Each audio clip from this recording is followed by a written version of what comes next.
Ah, fuck.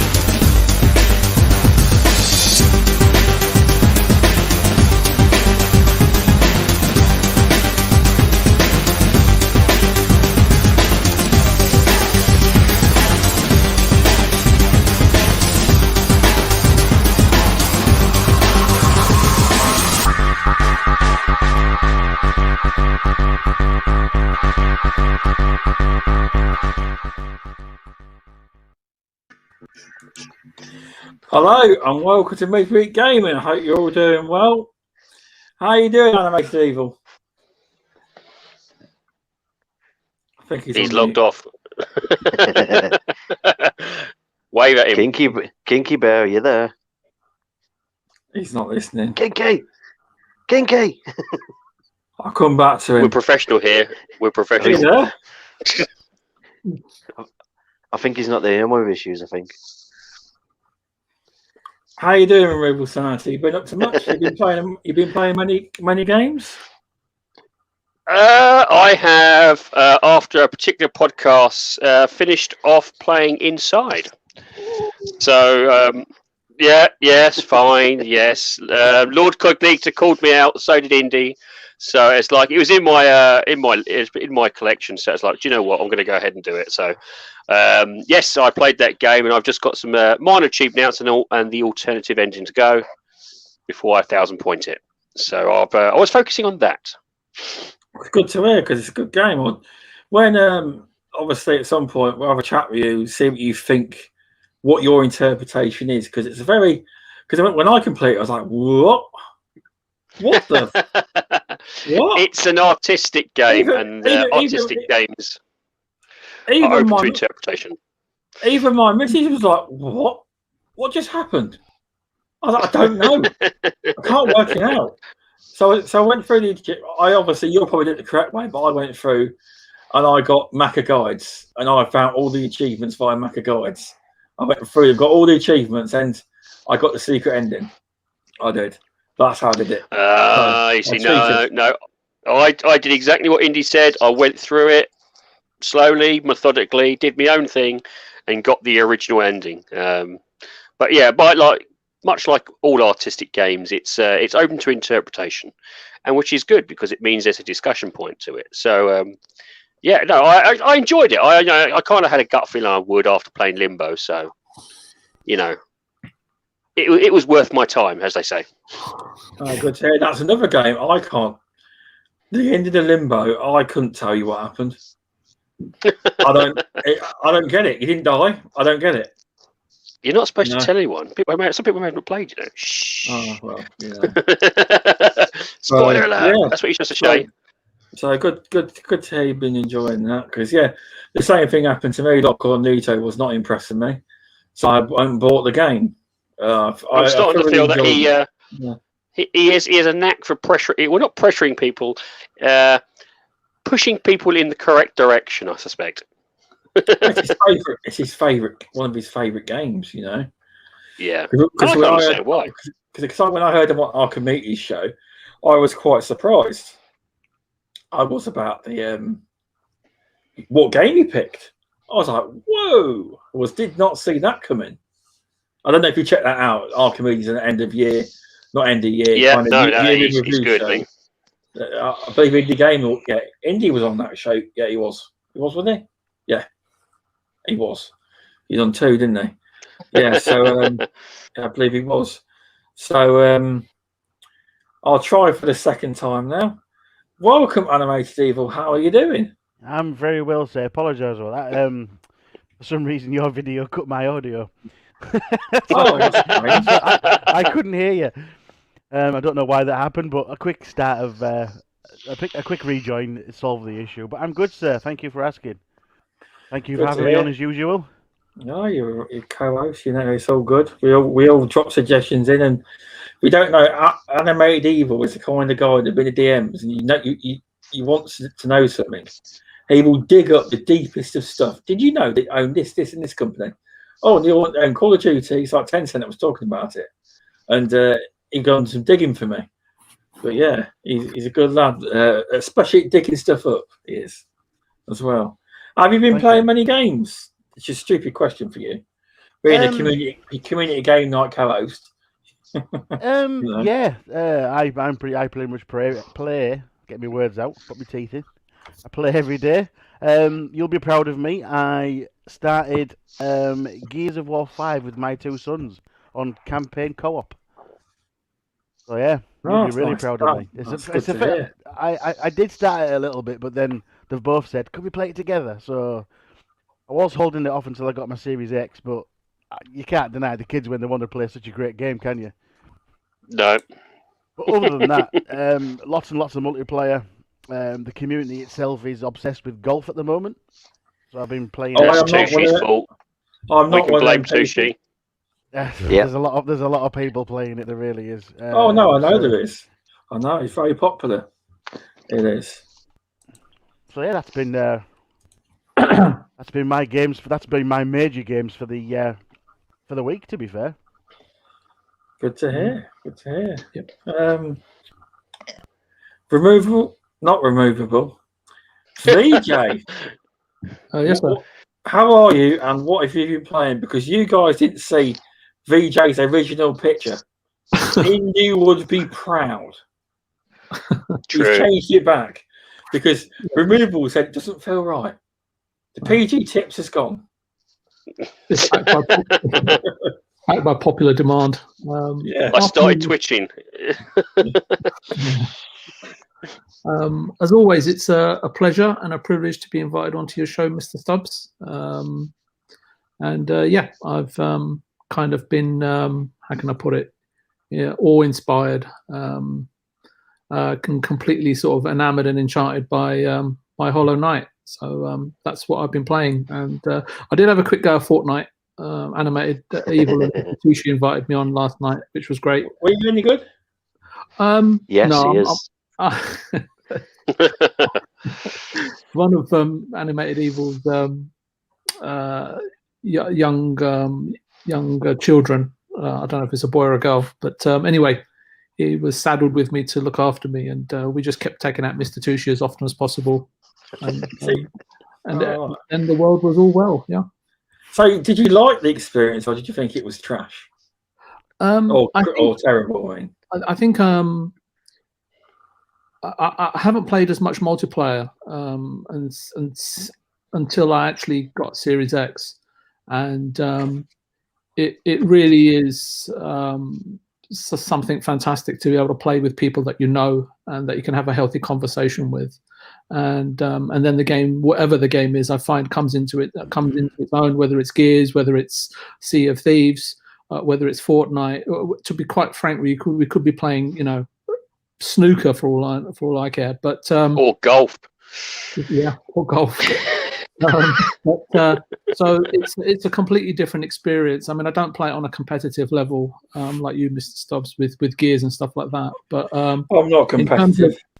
In terms of like spending time on my own, or spending time, or wanting to spend time with other people, God knows why you would. It's just a very different environment, and and as I said, it's the people that make it interesting and entertaining, and a pleasure to play games with, rather than the actual game itself. But in terms of Fortnite, yep, great game. I can understand why people really enjoy it and why they like it, and very interesting indeed. But anyway, that's enough from me. It's good to hear. I'm surprised you actually like that kind of game, or it's probably you more enjoyed the concept of playing with friends more than anything, maybe. Yeah, look, I'll be quite honest with you. This last couple of weeks, I've been enamored with Hollow Knight, and if you're asking me if Hollow Knight is worth your time, sort of while you remain on this mortal coil, then given time, change, and uncertainty is against us, then I would respond with a wry smile and suggest that you've hit upon a universal truth, and the answer is go play it. And as the indie gamer would say, the game's creators ultimately, as talented as they are and as brilliant as the game is, respect the integrity and the intelligence of the gamer. And this game really, regardless of what face it shows you in the beginning, that sentence in itself becomes, how can I put it, quite transparent in itself. But and it's the Void Heart edition with all the DLC, and it's available in Game Pass, and comes highly recommended, as I said, by the indie gamer. But anyway, that's my shameless plug, over and done with. Yeah, no, that's really boring. Oh, that's good. Welcome, Cerebral Paul. How you doing, mate? You've been playing many games? I've been playing a lot of games. That's all I ever do is play games. There's nothing wrong with that. Yeah, a lot of golf. Tell you what, though, mate. I've seen you tweet earlier. I got respect for what you did on Newso. Someone laughed at you because you couldn't play. I can't remember which game you said it was, but Hellblade. You basically called them out on the show, didn't you? Explaining why. I interrupted Noob. I felt bad about that, but I felt like it kind of had to be done. Yeah. No, it's fair play. Yeah. It's good because people shouldn't do that in general, really, should they? Right. That's my whole point. That's my whole point. Because his response was, "Well, I didn't know." You shouldn't need to know. It's none of your business. Exactly. Yeah. But yeah, you've been playing many. Saying that though, I bet you're part of the golf crew, aren't you? Yeah, I've been playing the golf, and I was playing medium. And for those that didn't hear, I have to stop playing medium until my mommy gets back into town so she can watch my stream. So medium's on hold. But I've been, I bounce around a lot. I've been playing medium, and I've been playing golf, and I've been playing all kinds of other stuff. I tried to play the Falconeer earlier today. Yeah, that's not going to happen. I can't fly that bird for shit. Okay, I had to change all the controls in that at all. I really had to change the controls because they're all inverted, and I was like, "Oh God." Well, I'm used to inverted because I'm used to flying, flight simulators and stuff. I can deal with that. It's just with the controller, I can't do it. I would have to. I'm going to pull it onto my computer and try it with the flight stick. I might be able to control it better. Yeah. In fact, that's one of the things I was talking about today with the call I was just on. But so yeah, and then other than that, I've been seriously when everybody asks me I need to start keeping a list of the games I play from week to week because I bounce all over the place. Seriously, a little bit of Forza, a little bit of golf, a little bit of Gears, whatever, Halo, and a lot of it depends on what the group is doing, on Saturdays especially, Yeah. Yeah, fair enough. So. Yeah, you probably find out it's like over 10 or 10 games or more, probably, if you counted. It's probably over 10 games or more if you counted.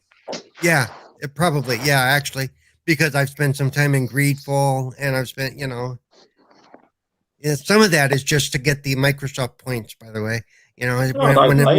When the quest is go kill 15 people in Greedfall, be right back.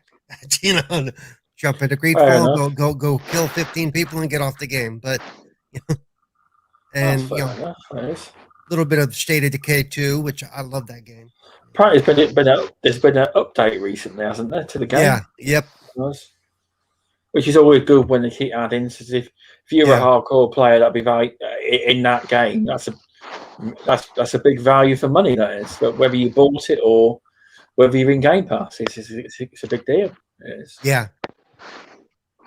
Exactly. What else did I? Oh, and I mentioned in our I saw an article that acted like it was new. It was actually like a year and a half old. But the urban warfare for the battle mechs or whatever it is. Oh, it was a year and a half old. Oh, I didn't read the date. I didn't.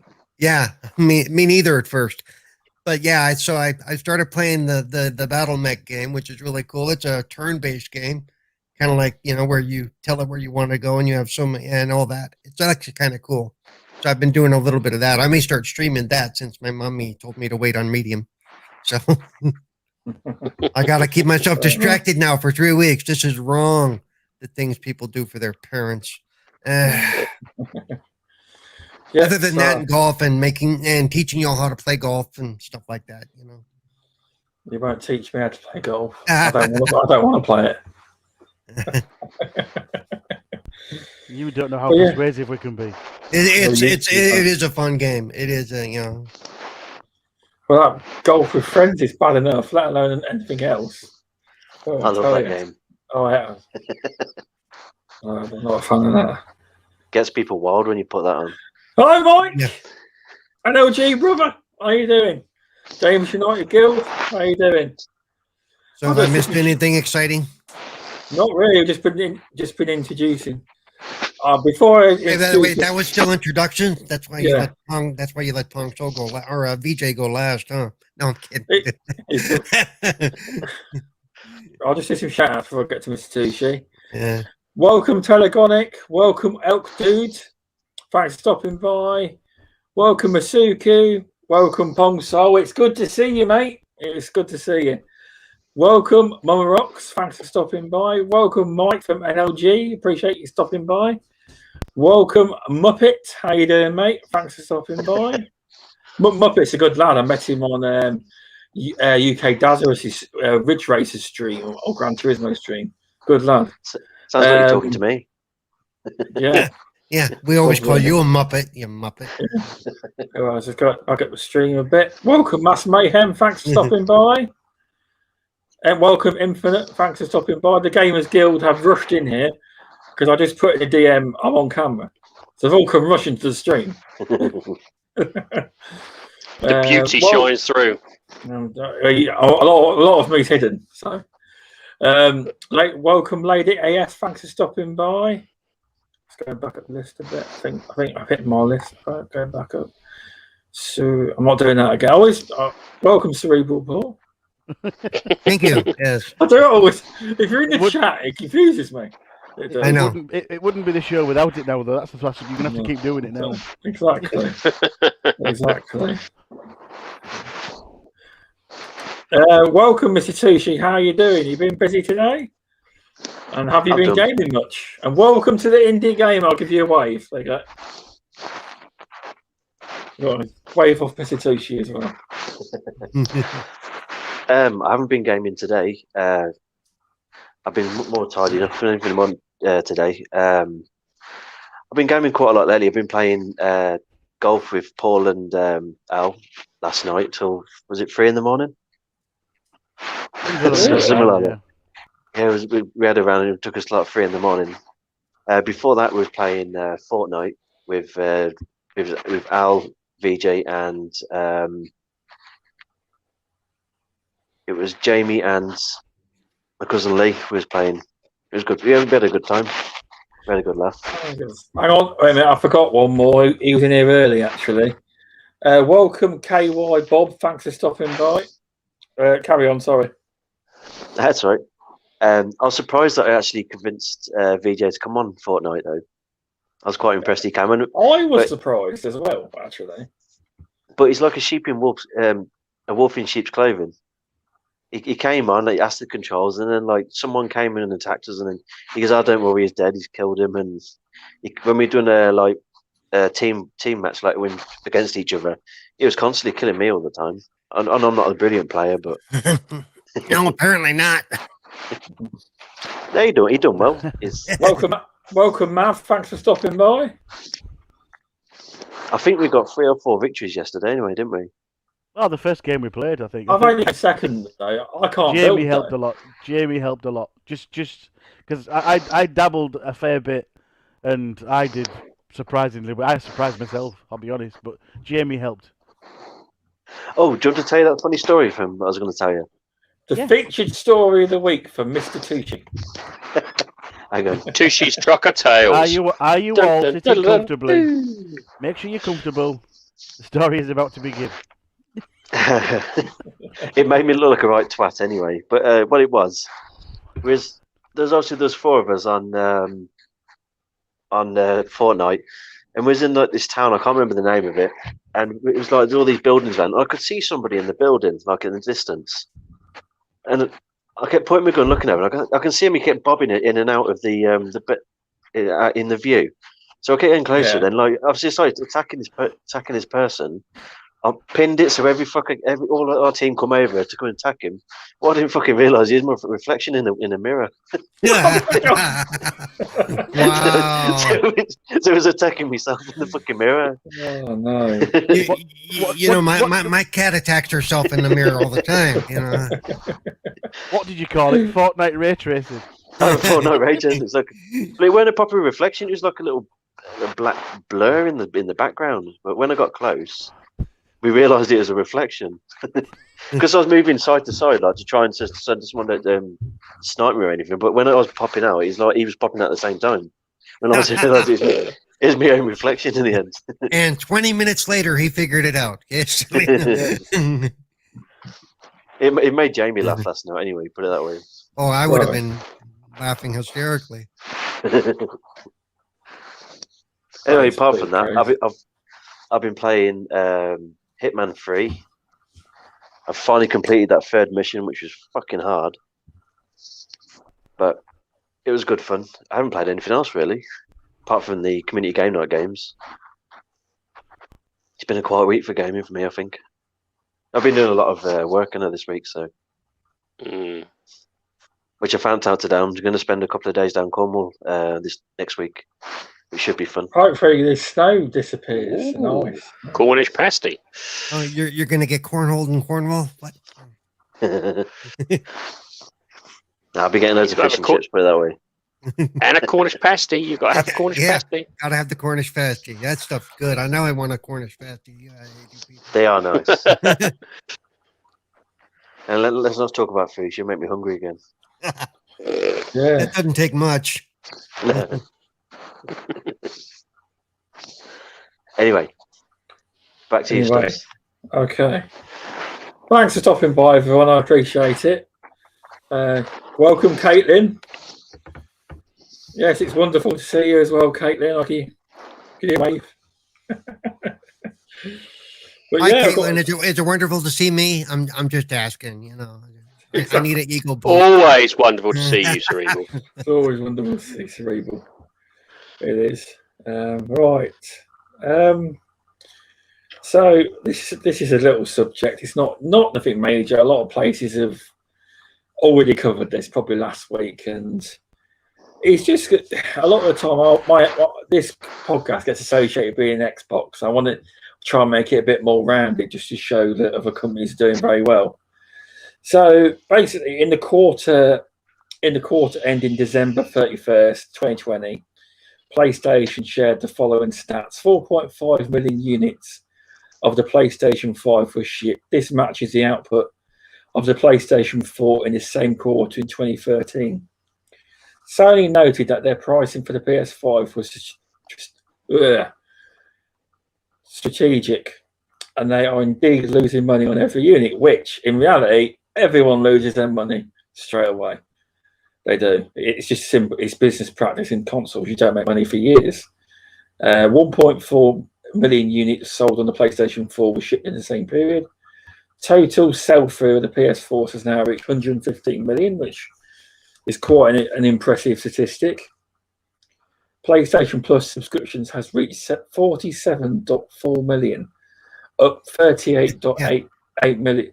That's because people want to go back and play their old games, and they need to re-up. Yeah, true, but it's a good figure though. Yeah. Spider-Man Miles Morales, major fourth quarter, sold 4.1 million units, and basically my take is on it is PlayStation are doing great, and everyone's been panicking about they're going down there when PlayStation's got nothing to worry about. Well, I think there's the other side of that people are thinking they're losing money on each unit.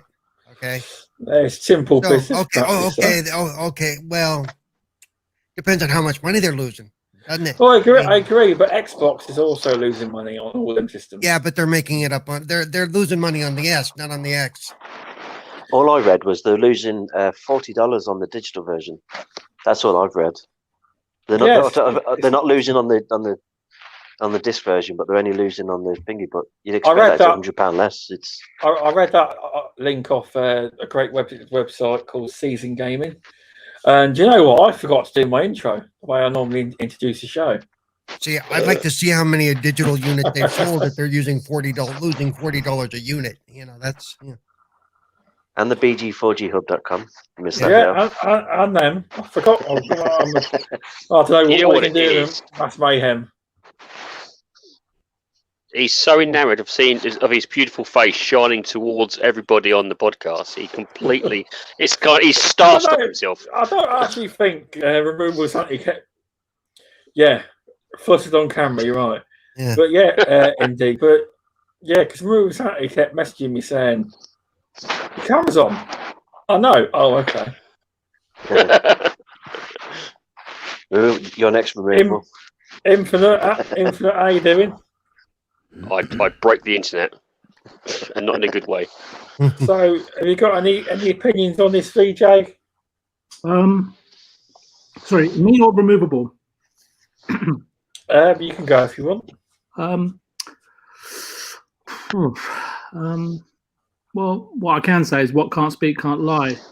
My takeaway is that if I was just looking at the numbers just nonchalantly, is that the growth of PlayStation Plus subscribers is not particularly good reading for me. I'm not saying 50 million is small, but some may point out that an almost 20% increase, which is a phenomenal increase, given over an annual or yearly period. But looking past the sort of pandemic sort of impact and sort of below the surface, or higher still above all the American-centric fist pumping, it raises a few questions for me. Is the industry as niche as it appears?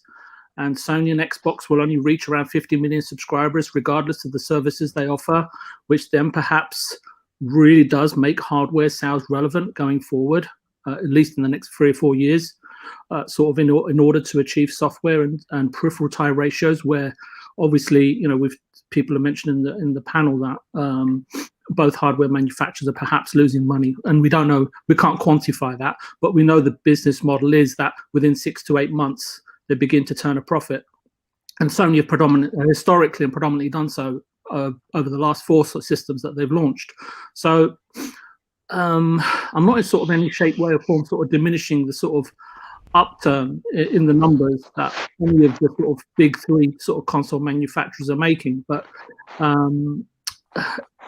I think the most important thing for me that's not sort of highlighted in the numbers that you sent over is the amount of money that these guys are making from DLC and microtransactions, and the profit contribution of these two generating money actually even for all the mainstream publishers.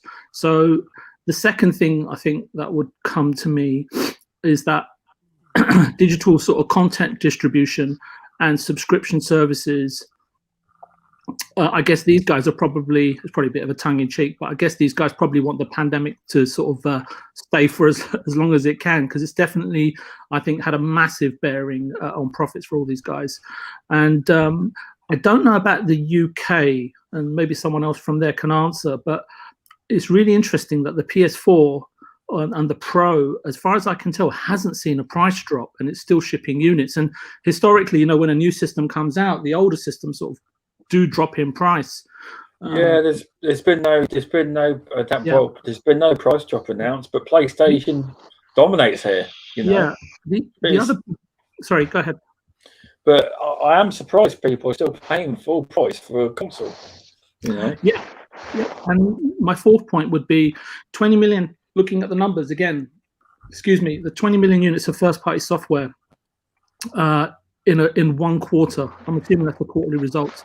It's quite phenomenal. Not quite sort of Nintendo numbers, but you can see the parity or the similarity or the aspiration by design, I think, for Sony over the last several years is to sort of veer towards the Nintendo model, as and when it's able to do so based on the title it was shipping. My fifth point, I guess, would be, speaking of like sort of first party sales, I don't know if it was a rumor or anything, but I saw a headline And this is what happens when you go on Twitter, where it was circulating the fact that Miles Morales had only shipped 500,000 units. So I was really pleased to see, because I'm a fan of the game, that it's sold through, and mostly digitally, 4.1 million units of the game. So, but for me, it's a guess of how will Xbox showcase, express, and demonstrate, or even illustrate the success of its Xbox launch and its first-party titles going forward. You know, is it going to be just review scores, or is it going to be spikes in Game Pass subscribers that they announced that in sort of tandem with when they release their big first-party titles, or will it just be the all-important bottom line, you know, of Microsoft or the Xbox division, and that will suffice and appease the Microsoft shareholders as it's done so for decades, if not generations. So it'll be really interesting, because it is a stark contrast in terms of how Microsoft have gone about, you know, showcasing what Xbox has achieved, which isn't much. So that's all I can think of really at the top of my head. I mean, at the end of the day, whatever happens, Sony, Xbox, Nintendo, you know, they're all doing well. It's definitely the parable of the lucky git that comes to mind, you know, when talking about companies that are doing well when the rest of us plebs are sort of suffering in the background. Anyway, that's my thoughts on it. Yeah, no, you are right. I mean, but in a way, it's still positive. It's still a positive sign, isn't it? They're not like. I'm always trying to get to the point that the way, because PlayStation ain't going down the route Xbox is going, is they're still doing well. You know, the ship's not sinking. Do you know what I mean? Nintendo-esque, yeah. But yeah, you're in very good points, 3J. We've got quite a few people in chat. Welcome, Warmy Hood. Thanks for stopping by. Yes, we have in fact been invaded by the GBTB crew. Welcome, Lady AF as well. That's GB, and then we've got Leo in here as well. Welcome, the Evil Ghost. Thanks for stopping by. Who else we got? Okay. Welcome, Invader Gaming. Thanks for stopping by. Anyone else? You know, I would go and get a cup of tea among the rocks. It's a bit unprofessional doing that. It is. I am the professional. Mama Rocks likes my beard. That's nothing. You should see my ass. At least his beard's trimmed, yeah. So, by the way, remember that it's the Gaming Beyond the Box guys that popped my podcast cherry, so it's their fault that I'm here. So. Mr. Tushi, you've been on camera for the last 15 minutes, and that's not your ass. Oh my god, I'm going to turn my glasses upside down. I've shaved my beard off. Caitlin, yeah. Did word get around then? I'm not. Yeah. Everyone wants to see Stubbs today. I thought I'd finally do it, you know. I haven't got a beard. I shaved mine off. Indie Gamer just said I look like Uncle Albert when he was younger. I've got to be fair with that beard. Yeah. Dragon's just put. I got the Charlie Bronson vibe. I can actually do a curl with my moustache. I've got some gel stuff. I can stick it down. Oh, Lady AS. Let them know. Yeah, I don't know if you want to call what I have a beard, so it's Dragon. But anyway, have you got any thoughts on this cerebral pull about PlayStation? Nope, don't care. That's fine. That's fine. I'm really not into sales numbers and stuff. I really don't care. Be it PlayStation or Xbox or or whatever, I'm the same with that one. Yeah, I play what I like, and I get what I want, and I don't. Well, this one sold more. Well, it doesn't make me think they're doing any better or any worse, type of thing. It's just they're just doing what they're doing. So, has anyone got anything they want to add to this topic? Then? Just a little thing that we talked about. Me and Mr. Tushi talked about yesterday. The reason that they've got so many users is that the fact because you have to be a PlayStation Live subscriber to have your save games. Is that why? Is that how they're holding on to their subscribers? Because if you haven't got a PlayStation Live, whatever you want to call it, PlayStation Plus account, You no longer have your single player save games. Yeah, that's actually true. I mean, I don't. It used to be you had to obviously have PlayStation Plus to have saves. Now, I would imagine that still stands. So It does. That's It's probably still the why. same. And yeah, you want to hear me rail on something? It's that. That alone will make me never go to PlayStation. Seriously, I shouldn't have to pay to keep my save games. We discussed this yesterday because I was saying that I've hit the 6-month mark where all my PS Plus cloud saves have been deleted. Because didn't you say, VJ? Surely you can put them onto a USB stick. Did you try that? Was that possible? Is that actually? I think we just need a clarification here. So, Mr. Tushi, do you need PlayStation Plus in order to save games in the cloud? But if you don't have PlayStation Plus, I'm surely your game saves reside on the hard disk. I'm not sure because I haven't turned my PlayStation on since the start of September. But I know that if you don't sub to you lose your cloud saves after 6 months. But I'll have to check because I don't know if it just does online only. But you can change it to manual, but I'm not sure. I'll have to have a look. I might turn it on. Yeah, I mean, just for safety. I mean, I have PlayStation Plus, but when I save my saves to or my content to my USB stick, everything was pretty much being gleaned off of the hard disk, not from cloud. So I think cloud saves is part of PlayStation Plus in addition to the 24 odd games you get per annum. I mean, I normally pick up PlayStation Plus in the summer when it's $30 for the year. And, apparently, apparently they will save onto the hard drive. Yeah. If you don't have PlayStation Plus, and Wilmy Hood has just said, because he's got all consoles as far as I know, you have to have PlayStation Plus for the cloud saves. Yeah, you do.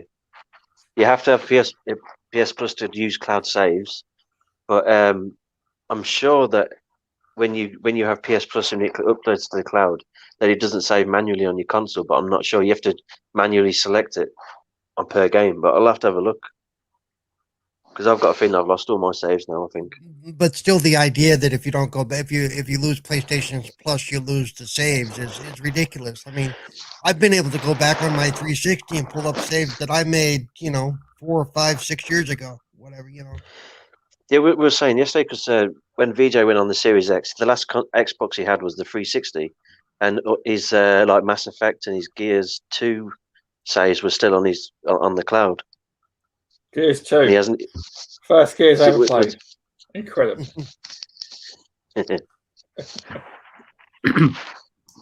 Marcus didn't have a son back then. I'm actually going to turn my PlayStation on now and have a look. I think.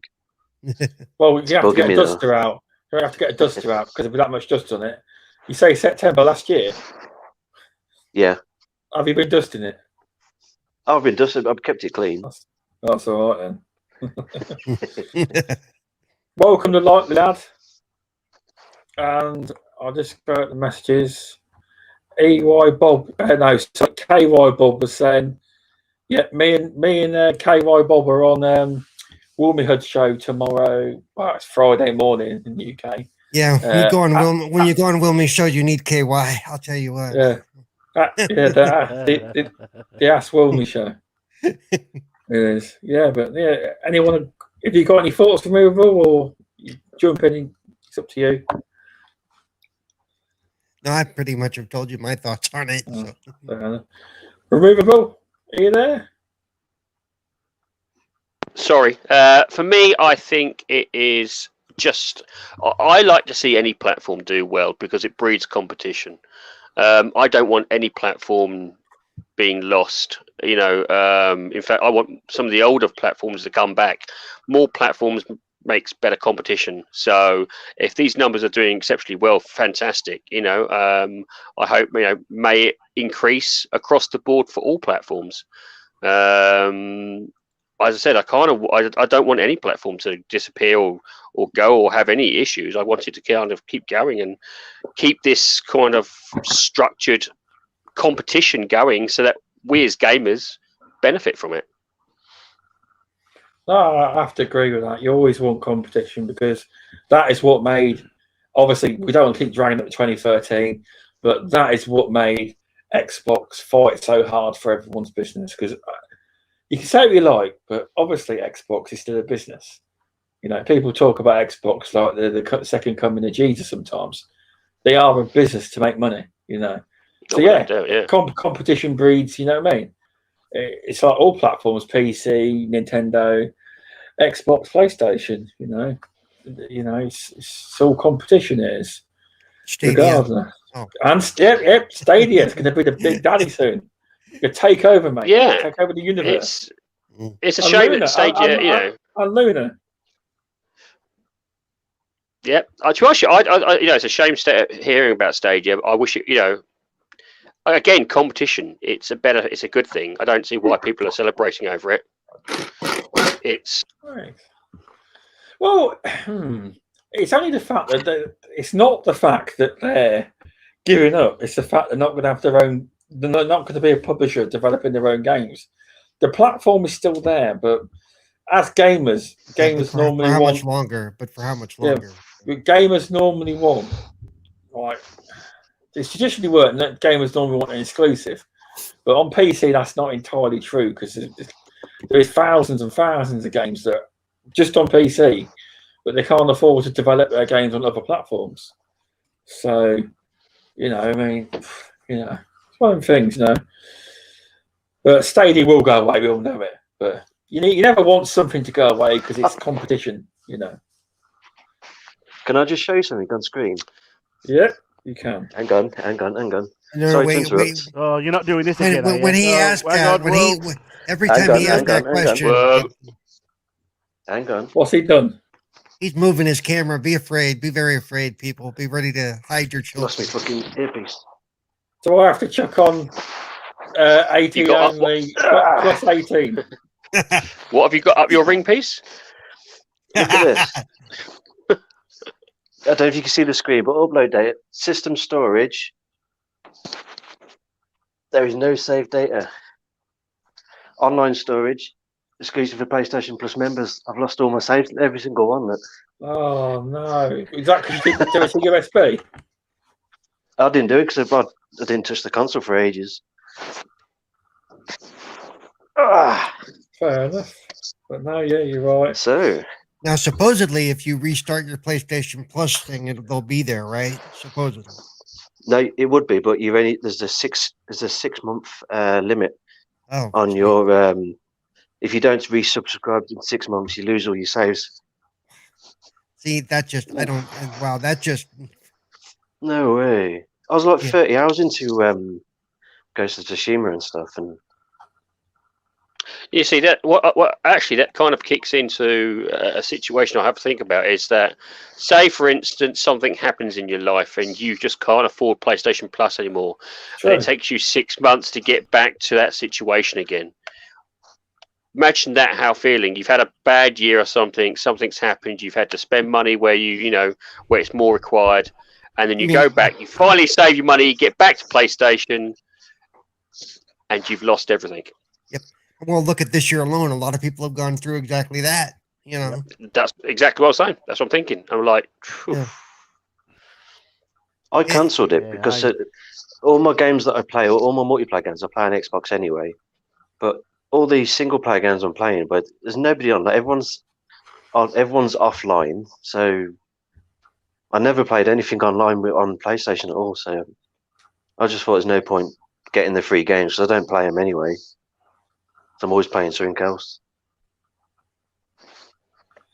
But never mind. Looks like I have to start again. Oh, fair enough. No, it's not good though, is it? What can you do? No. There's no you can do. But I just wanted to bring up something. It's not a game of the week. It's kind of game I discovered. After hearing Removal Sanity mention it in the DMs before, and VJ talk about it as well, and then third I heard Pong Soul talking about this franchise on the Xbox Ultimate podcast. I'm checking out the franchise called Yakuza 0. Actually, and I'm really liking it. It's actually, obviously it's a bit different to what I'm used to because I'm used to hearing actors say something, and like you sort of get high, and then you obviously because it's in Japanese, it's interpreted for you into English, and you got a lot of button clicking. But it's a very good game. I mean, I can see myself. I've even been doing the side missions, and like, after VJ told me, "Oh, you can go in the supermarket and you can buy food and all that. You can buy stamina and toughness and stuff like that." And I suggest get your bowl of ramen. Yeah, and I seriously suggest anyone just to give it a try. I hate that it's in Game Pass, and that's why. And I've been told Zero's the one to play, and so far I'm liking it. But God, man, it's a bit weird. It gets worse. It's 80s. It gets better. It gets 80s Japan, and there's something happens in that game that I thought, why? But it's Japan. I'm not spoiling it for anyone. I know it's an old game, but yeah, just let anyone know. Give it a try. You may as well. I'm liking it. It's a different sensibilities, different sort of taste, and once you get used to it, probably normal. You know, some of the stuff there. Like culture. It's definitely normal for me and Mr. Sanity. Yeah. I liked it, but I can never see myself going through it because it's too much sitting around and waiting for me. As it goes through the story, it's like 20 minutes of video, 3 minutes of fighting, 20 minutes of video, 3 minutes. If my controller is shutting off because of non-activity, I've been sitting there too long watching this thing play through. Yeah, no, I can see what you mean, but so far I'm liking it, and it's got nearly every Yakuza game there. I mean, there's hundreds of hours worth with all the remasters and all the ones that are currently in Game Pass. Yeah, I mean, I will. Admit, I will probably try Like a Dragon if it ever hits the Game Pass. But I think it will. Obviously, it hasn't yet, and I think Judgment will eventually. Yeah. You just need to get the finger out a bit, But so, have you tried Zero Removable Sanity? Have you played that? Or did you just jump into just Like a Dragon? I played. I started off. I think it was Yakuza Kimi, and then I saw Yakuza Like a Dragon. So I paused that and went, "Do you know what? I'm going to fully start with Yakuza Like a Dragon." I had seen friends play it, and they obviously ranted about it, and also I spoke to VJ. But it wasn't until I start really kind of putting some hours in that I really find myself enamored with the actual the title and the series. The Zero and Kimi is slightly different to the Yakuza Like a Dragon because Yakuza Like a Dragon is a bit more. It's a different combat style to it, where I suppose Kimi and Zero are a bit more almost like your standard fighting game, effectively with some button presses. Zero Like a Dragon is a bit more tactile and turn based, but quite fast turn based elements. So they've done a different combat system in the latest one, and I actually quite liked it. I'm actually enjoying it thoroughly, sort of thing. I've got to just get back to it. I've kind of had other games that have taken precedence at the moment, but it's one of those games, and it's a series that I think you should at least try once. Yeah, no, I exactly agree with you. I presume you've played it, VJ. I reckon you've probably played every Yakuza in the. I play a lot of Japanese video games, so yeah. Okay. I still haven't tried any of that series yet. Yeah, there's just so many games in Game Pass, But I would suggest you give it a go because it might be something you like. I mean, I didn't think I'd like it, but I've downloaded every single one ready. I've just not had time to go to it yet. I've told Tushi that to start with Yakuza 0 because I've got a few hours in Yakuza 0, and I have played it this week when I had a little space between multiplayer games, because it suits his sense of humor. It does. It really does. So I've suggested Tushi play it. I think he'll love some of the really stranger story acts in it. There are the outlandish aspects to it, which I think will definitely cater to his particular tastes. I'm not ruining, but there's something seriously. Oh, it's something that happens in the game. I'm not saying it. I think Mr. Tushi will take a detour to Camarucho rather than Cornwall tomorrow. Yeah, that'd be cool. Now I'm going over by Stubbs tomorrow. Oh, yeah? Why? Yeah. Well, I'm going to Rushden. It's not too far from you, is it? Well, that's in Leicester. So yeah, you might come through. I don't think you'll come through though. You probably go A1. Apparently, there's a new school being built or something. I'm delivering some groundworks for it or something tomorrow. Oh, I don't know. Rushden's in Leicester, 20 odd miles away. So yeah, Rushden's on the way into the city centre. So obviously it will take you 5-10 minutes to get if you're driving through it. Rushden's like on the outskirts of Leicester, roughly. I've been there before. I just can't remember. I don't think you'll have any problems with parking if you're going to a school, mate. Not this time round. It's not there yet. It's not there yet. It's just a flat ground at the moment. If it's been built, you don't know where it's been placed. If it's a school, it could either be externally, or it could be one of these new areas that is being built out, and so they're going to try and build up around it. Yeah. Or it could be that it's going to be built within you're knocking something down or putting something in a very tight place just to try and help out the amenities in that area. Exactly. But yeah, indie game, I'm not sure what, is it cracked in all the time? I'm not sure what I can do about that at the minute. I'm not sure. I'm getting paranoid about my microphone. I'll have to do some testing with it. I will, with Audacity. See what I can do. Welcome, Fastback. Thanks for stopping by. Can I just give some positive, something positive about the PlayStation for 1 second? Yeah. I've just realised that my Spider-Man has got one set game save, and that's Spider-Man. I must have done that manually.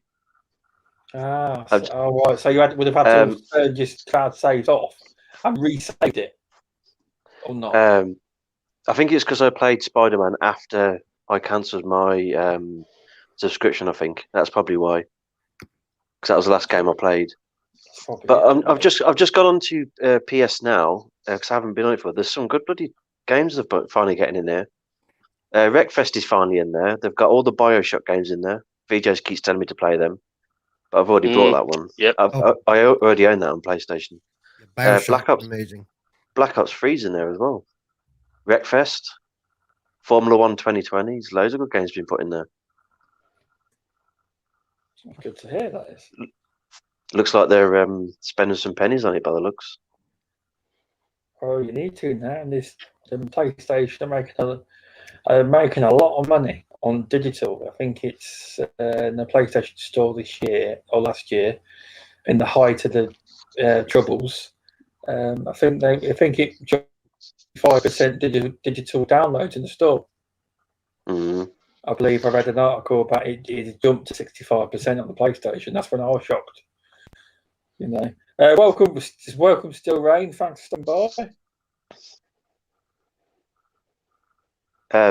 With Black Ops 3 though, if you ever played that campaign, it's fucking nuts. Especially near the end.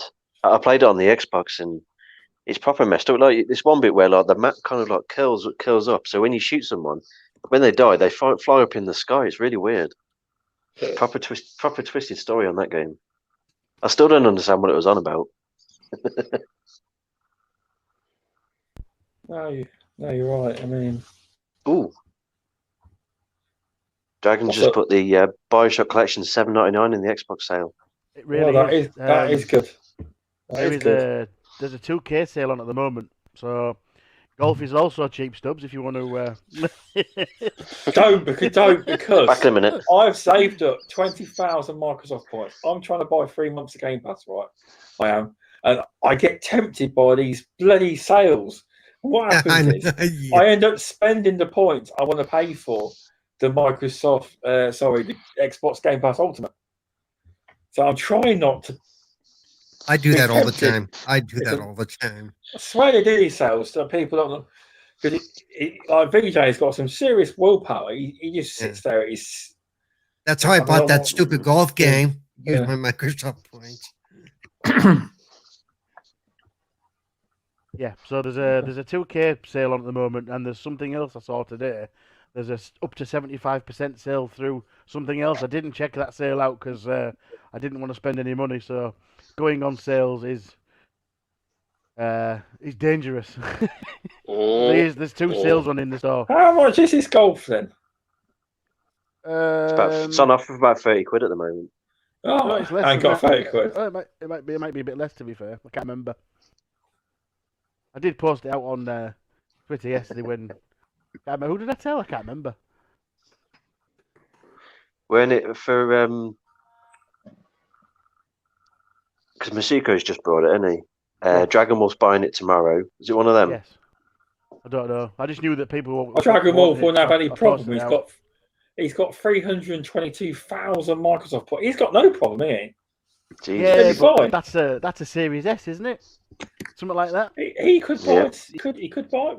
If they had them in stock, he could. Yes. Yeah.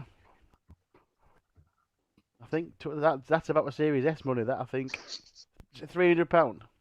So Dragon Wolf said about £26 on Aniba. Yeah. So whoever wants to give me it, go ahead. No, I'm kidding. But no, I'll move on to the next topic. No, obviously not numbers, but this interested me on this big publisher has got this many games coming out, right? It's just a little section, just to highlight. It's the amount of titles that they claim they've got coming out. So this is obviously the 2K results. Earnings call. Grand Theft Auto 5 has surpassed 140 million units. Red Dead Redemption 2 surpasses 36 million units. NBA 2K21 surpasses 8 million units. Now, this is the one I'm interested in. Future offerings, 93 titles in the coming release timeline. Like, what the, 63 of those are core gaming, 47 are from existing IPs, sequels, and the remaining are new IP. 72 of those, 72 titles are being developed for console and PC. Announcements on titles to come in the coming months. Continue being committed to single-player titles. Now, some of that's got to surely be DLC.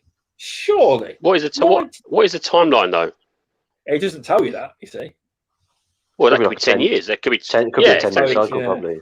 Yeah, no, you probably. It could be 10-year cycle. So or it could be, 70 of those could be 2K games. Could be. You know how they like to, they punch out one almost every 4 months or so. They're knocking out quite a few on a regular basis. Don't say that round, Daz. That term, knocking them out. He'll get him aroused, yeah. But again, we don't know what the timeline zone is. So if that's it sounds impressive, but if that timeline's like 20 odd years, well, then it doesn't really sound that impressive, does it? Yeah, if it sounds like it's 3 years, well, okay, maybe that is. But again, it's go on. I was just going to say the 47 are from existing IPs, and I'm just wondering how many remasters we're going to get over the next 5 years. You are right. But in correlation with what we were discussing in terms of the Sony results, I appreciate the sentiment reminder and important point RS made that competition is and should be a deterrent for complacency, which I think is the key here. But only if consolidation doesn't take serious and sort of somewhat perturbing route over the next 12 to 36 months. In terms of Take-Two results and achievements, obviously make for comfortable, desirable, and appetizing reading. I've got to use the word appetizing because every time I see Mr. Tushi, I just see fish and chips. But if you're an investor, obviously the numbers are always only inadequate, regardless of how much money you're making. It's always just that's the only word in their vocabulary. If you're in the PR department, it's a nice and positive set of information to release for a change amidst controversy or lawsuits. So in order to sort of demonstrate that a company like Take-Two and its affiliates are growing and going from strength to strength, and like like all software and gaming companies are at this present moment in time, given the current economic and social conditions of what's occurring on a global scale. So it's not surprising, but yeah, I think it's right to question. Well, not question, but to sort of see past the numbers and break down, like you said, what is the timeline and how many remasters are in here, and what is the actual nature of some of these games, right? Because for sure, if it is a 10-year cycle, 2K1, 2K, I mean, there's over the next 10 years, that's 20 games right there, right? And regardless of what other titles that they've got. So, according to 10 years. 10 years. According to IGN, sorry to interrupt, VJ, it's in the next 5 years. But that's according to IGN. The next 5 years? I don't think that's realistic. Wow. Yeah, Rockstar Games, it's their parent company. So obviously, the thing off IGN says Rockstar Games' parent company says it will release 93 games over the next 5 years. Nice. Oh, okay. It'd be very. Well, if you look at if it's 3 years, that's 30 games per 3 years. So Games? 5 years is going to be 20. Yeah, but those are all at the end of the day, though, regardless of numbers and hearsay, as I would put it, and regardless of what Take-Two is saying, those are all projections. And I believe me, projections are there to be taken apart. And let's see if they really actually achieve those numbers. It's all fair and well saying that this is what they'll do, but I'd like to see it happen, especially based if you look back on the last 5 years, what have they actually achieved? That should be a marker to tell you, okay, it's achievable, or in terms of, well, hang on a minute, are they really going to do that? And what's the expansion? What's the investment? And you can pretty much work it out. I have no idea how many games Take-Two have released in the last 5 years, but I think it's a decent question to ask. And remember, just because it's a large amount of games doesn't mean it's quality games. So, it's true, but I didn't think Rockstar Games had that many IPs. I thought their main games they release is Red Dead now on GTA. If GTA 6 ever gets released, it's based on an article from IGN that's about GTA 6, and it just says that during a call with investors, 2K Games, who own Rockstar, are saying this. And it was somebody on Twitter, I don't know who he is, but he was the one who's come out with the numbers. He's a internet analyst or something, so he came up with the numbers. I don't know where he got those numbers from. But you might have pulled them out of Mr. Tushi's beard. Exactly. Yeah, or Mr. Tushi. Yeah, I'll leave that for you to investigate, Paul. Thanks.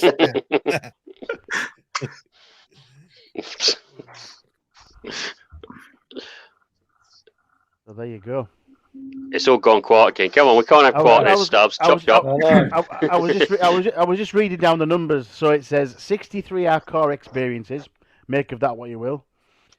17 are mid-core games. 13 are casual / arcade. 47 are existing. So there's your remakes and remasters. 46 are new IP. 21 are mobile. 67 are paid games. 26 are free to play. Yeah, I don't know. I don't know what to make of it. Yeah, free to play has become a big thing because I don't, correct me if I'm wrong. I bet someone will. At the earnings call for Activision, they announced that I could be wrong here. Because of the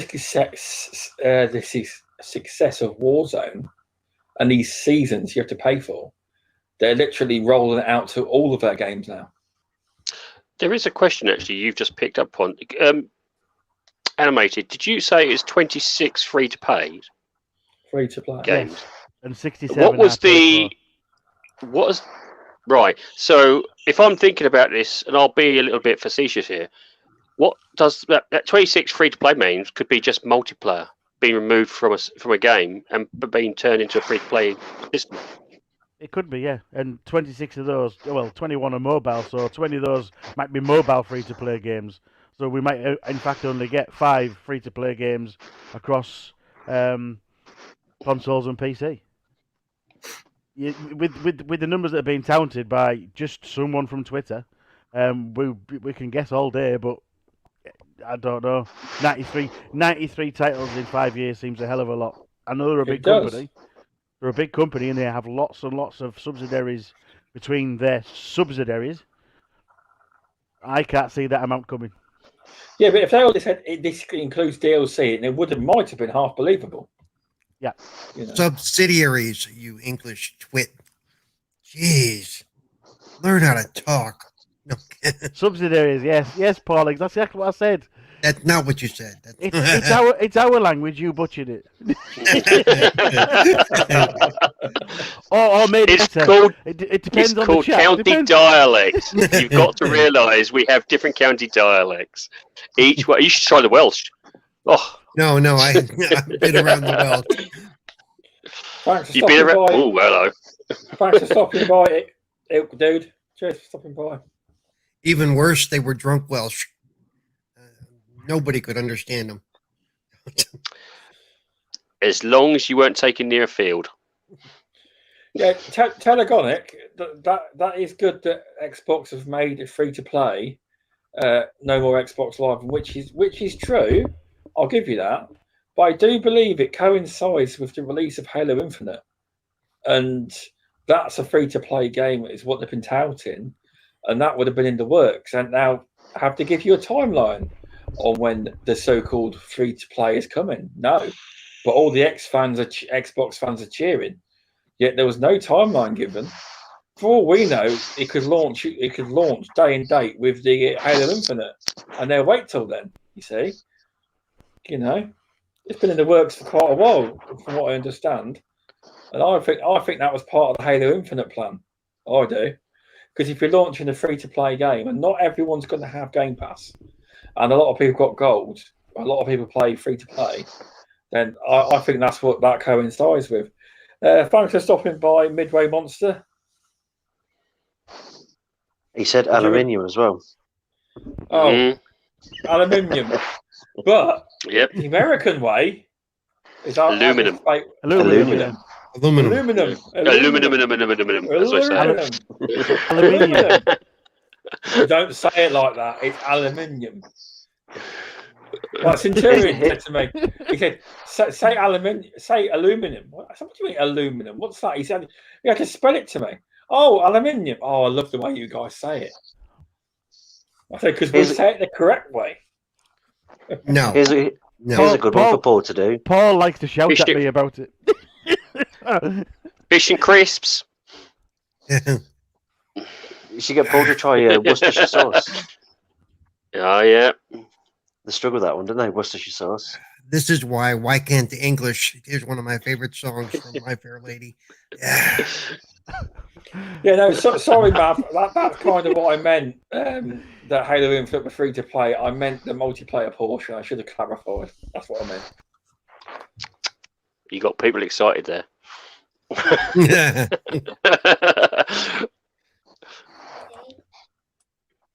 Capital letters from Midway. Okay, aluminum. I'll take it back. Aluminum. Can you cover for me, guys? Keep talking. I've got to be back in a minute. Yeah, no worries. That's quite all right. Don't you worry. We can easily cover you. Even when you don't tell us when you're leaving. Exactly. The question is, well, we could either go through Tushi. You've had your story, isn't it? We can either go into the next topic, or we can deviate, as we often do on this show. What would be the choice of the other panelists? You could start the next one if you want and see if we deviate from there. I think we usually do. So definitely, I think Tushi's a deviant. Yeah. Well, yeah, I think that's. So, what was the next topic? Remove the sanity. Hang on, I was loading up Twitter now to have a look. Sorry about that. I got caught. Yeah, so we can talk about Black Myth if you want, or Forza Horizon 4. They're both on the agenda, I believe. Do I go for Forza Horizon 4 because it's a smaller topic? Yes. Just want stuff to come. Yes, if you want. Quick, get it out of the way so you can't talk about it. So apparently, Forza Horizon 4 is finally coming to Steam. I always thought it was on Steam, but obviously it wasn't. But all I can see about this one is that it's a very popular game. The lobbies are still full on that game. And all I can say is it's going to bring a lot more people into the game that haven't never played it, which is good.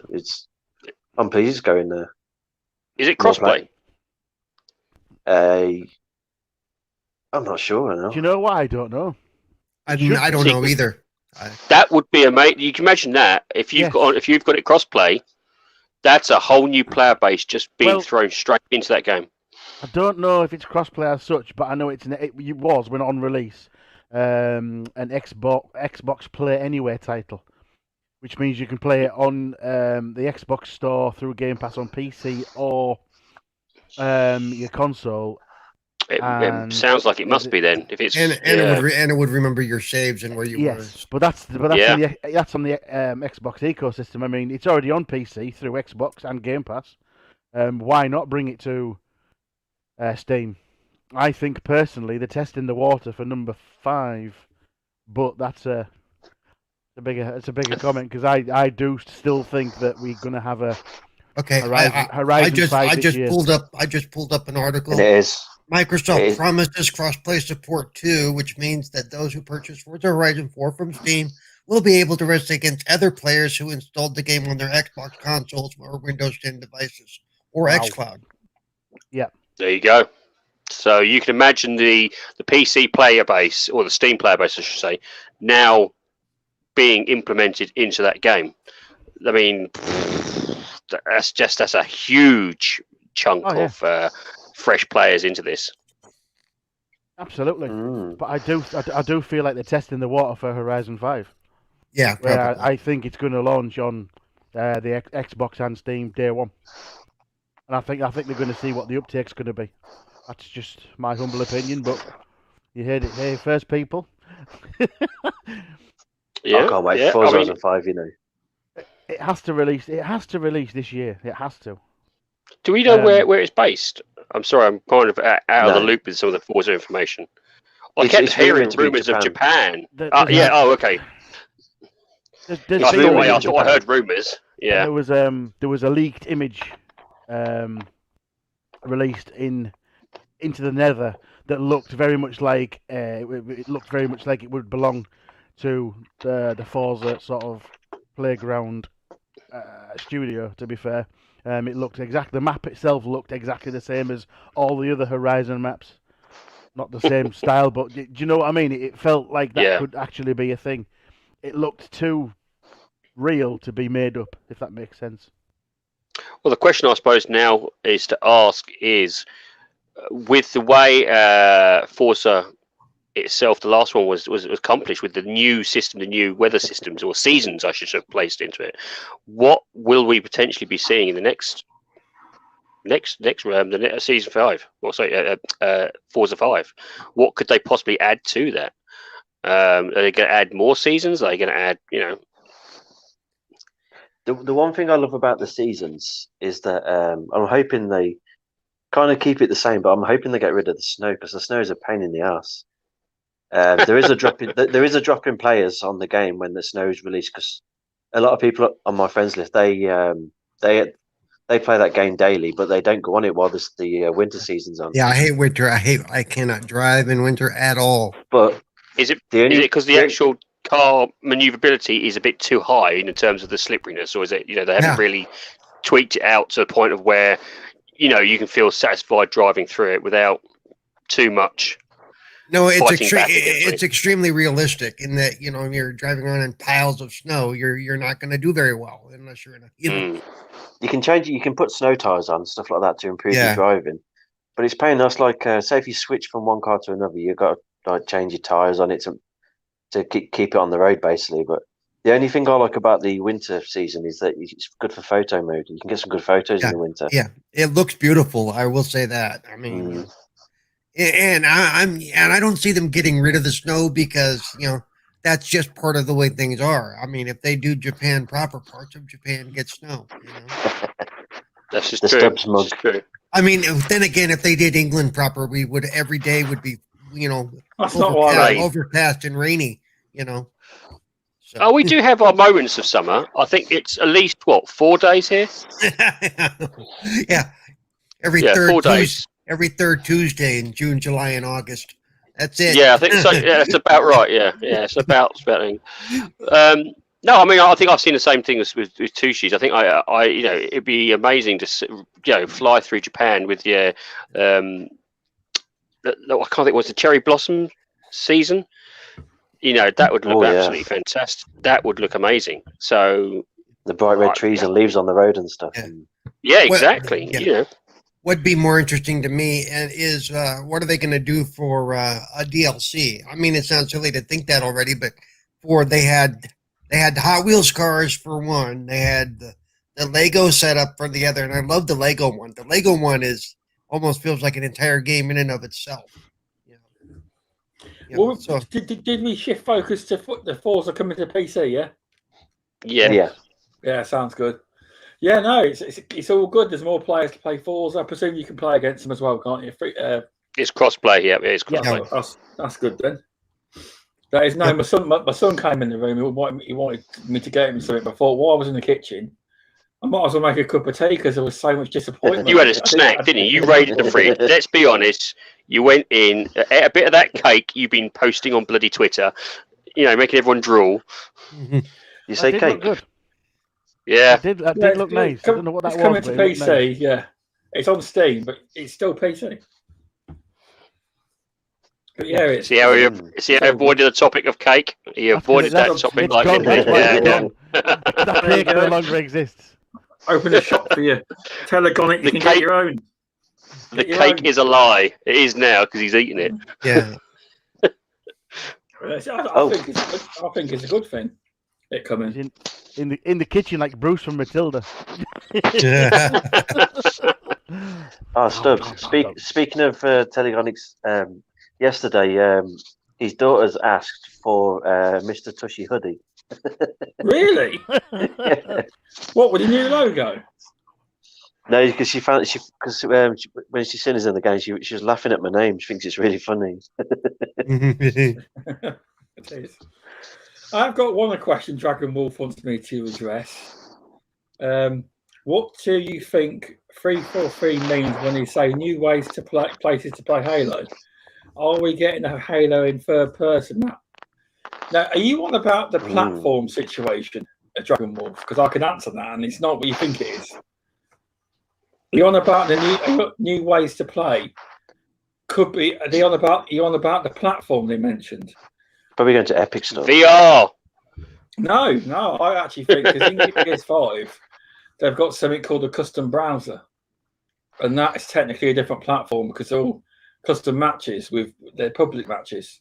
It could just be a custom browser, by the way.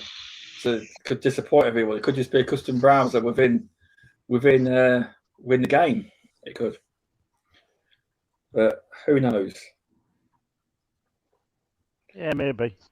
Everyone's speculating. Oh, it's going to the PS5. I'd love Halo to go to PS5. I'd also love Gears to go to PS5. It's nothing to do with fanboys. It's to do with the fact that we have 18 million subs in Game Pass, right? And there ain't millions of people playing. There's more people playing Halo. Granted, it's a very popular game now, but there isn't that many Halo in retrospective. They're not relevant games at all. So anything that can boost the player base is good. But this won't happen. This won't happen. Can we swap? Can we not just swap them for the Uncharted series? That's a series I've always wanted to play. So they can have them. We'll have Uncharted, and then we're all happy. Yeah, I would actually like to play Uncharted at some point too. Yeah. Yeah, you'd never see. Yeah, Indy's right. Dragon Wolf, you'll never see Halo in third person. You just won't see it. Actually, you can if you pick up some heavy gun. You can. Yeah, I was about to say. Yeah. No, I think he means in general. I know. I'm joking. Yeah. But no, it's, look at this. Every time Tushi says that, I get nervous. Not as nervous as me, Paul. Trust me. It's when you hear the zip. That's when you got to really worry. Oh, look at him. Uncharted on his PS. Yeah. It's a good game. I absolutely loved it. highly recommend it. But it's like playing Tomb Raider, basically. Exactly. It's one of those things I've always wanted to do. We did have a PlayStation in the house. My son had one. Never got around to playing on it. It broke. We've always been Xbox anyway, but every time I've thought to myself, do you know what? I'm going to buy myself a PlayStation. I just haven't, and I'm still in the market for an Xbox Series S or X or anything, and PlayStation is just going to have to put on a back burner. Fair enough. You'll get there. I will. I know. I think it'll be 2022 until it's easy to get hold of these consoles. I think, at the earliest. I think. God, a loading screen. No, I think we'll start seeing some hit in spring sometime. Yeah, well, they're saying June, but yeah, well, I'll get there. Don't worry. I've got to get there before Battlefield comes out because apparently, so people are saying it is next gen only, or current gen only, shall I say? Not I don't believe that. Current gen, New gen, where I'm hankering in the background on last gen. You reckon EA are making a game just for one platform? No way. That's going on everything. I don't know. It all depends on the software and elements that they're trying to do. If it's going to, I mean, PC potentially next gen. It all depends on what they're going to, what they're trying to accomplish with the game. Don't want a big return, then just do it next gen only. Again, it's one of those things. You know, if it's going to have a dynamic, dynamic. Was it? I saw it. Was it a dynamic destruction system? That may not be enough power for the last gens to do. You kind of don't know until they start announcing more what their vision is.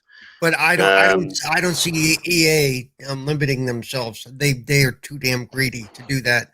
That's what I'm saying. Well, I mean, they could technically do a lower. Well, what I could say is, I'm trying to remember. Didn't they do it? Was it Battlefield 4? Where they did the previous generation, but it was missing elements, missing certain aspects. So the game was there, the basic fundamentals were there, but it was missing some key, I don't know, like dynamic destruction or something, if I remember correctly. Again, I could be confused myself with a different game here. I can't remember. Wasn't it Battlefield 4 where the tower could be brought down? Yeah, I don't. The tower. Yeah, which was awesome. Didn't they say? Didn't certain things like that wasn't that they couldn't do it on the 360 version or the previous version? Or again, am I just talking at my backside? It could be that I'm just remembering. I don't remember. I don't remember enough. I thought the previous generation you could play, but you like the dynamic explosions or anything like the dynamic destruction. It was only available for that current gen. I'm trying to. It's one of those things. It's in the back of my head, and I can't be. VJ, you might know.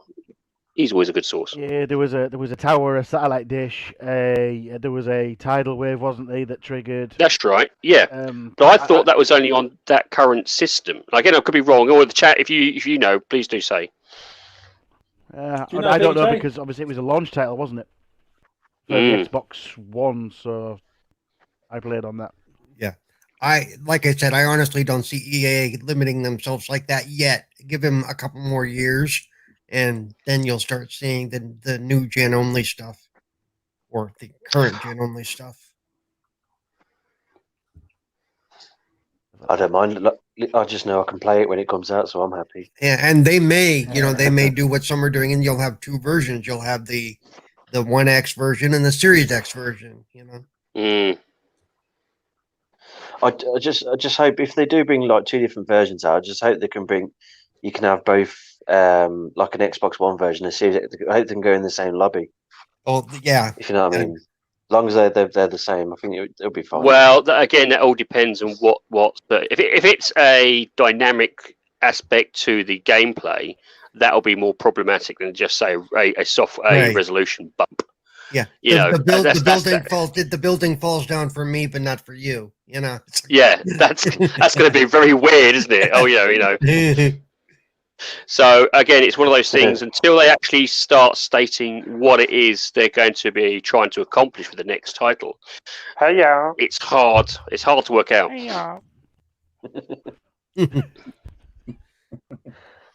Sorry about that. Oh, we're changing screens. I'm just looking because who was it who said it a second ago? The likely lad, I think it was, said he doesn't remember No, it it's not going to releasing on. work. Didn't remember it releasing on PlayStation 3, but it definitely released on 360. So you may be correct. It's one of these things in the back of my head. 360. I think it was a 360, and it was the Xbox One. I'm sure the Xbox One had dynamic destruction, where the 360 version just had the multiplayer, and that was it. Again, I could be wrong, so if anyone wants to fact check me, please do. That's fair enough. Did anyone see that definitely release trailer? on older. Did anyone see the trailer from the Removal Sanity first shared it, where I've seen it, called Black Myth Wukong?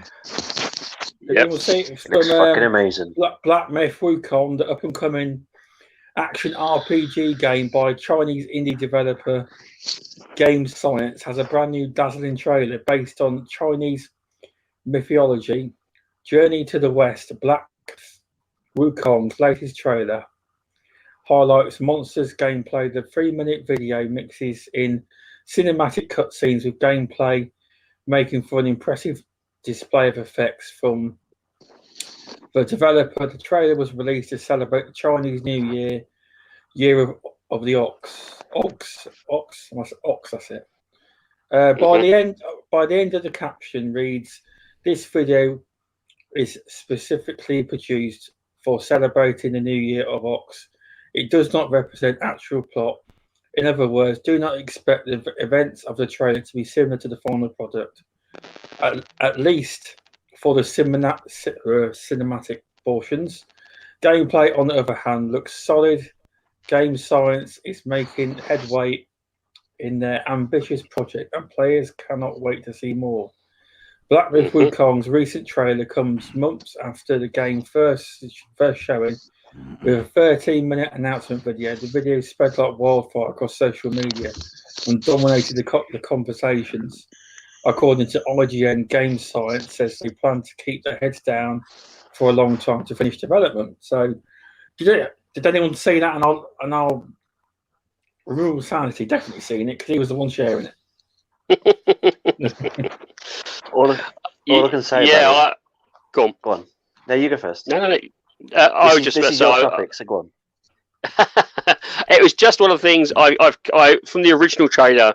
Of course, I keep speaking to VJ about this. It was one of the things that I spotted. It looked amazing originally, and I've tried to keep abreast of any information coming out of this game. And information on this game and the actual developers themselves is sparse at best. As they say, they're just knuckling down, trying to get the best talent for the game and trying to create the best game they can. I just thought it was that was a perfect hype trailer. It hit every aspect to it. Now, as they have carefully pointed out, this is a trailer. This was there for celebration of the new year.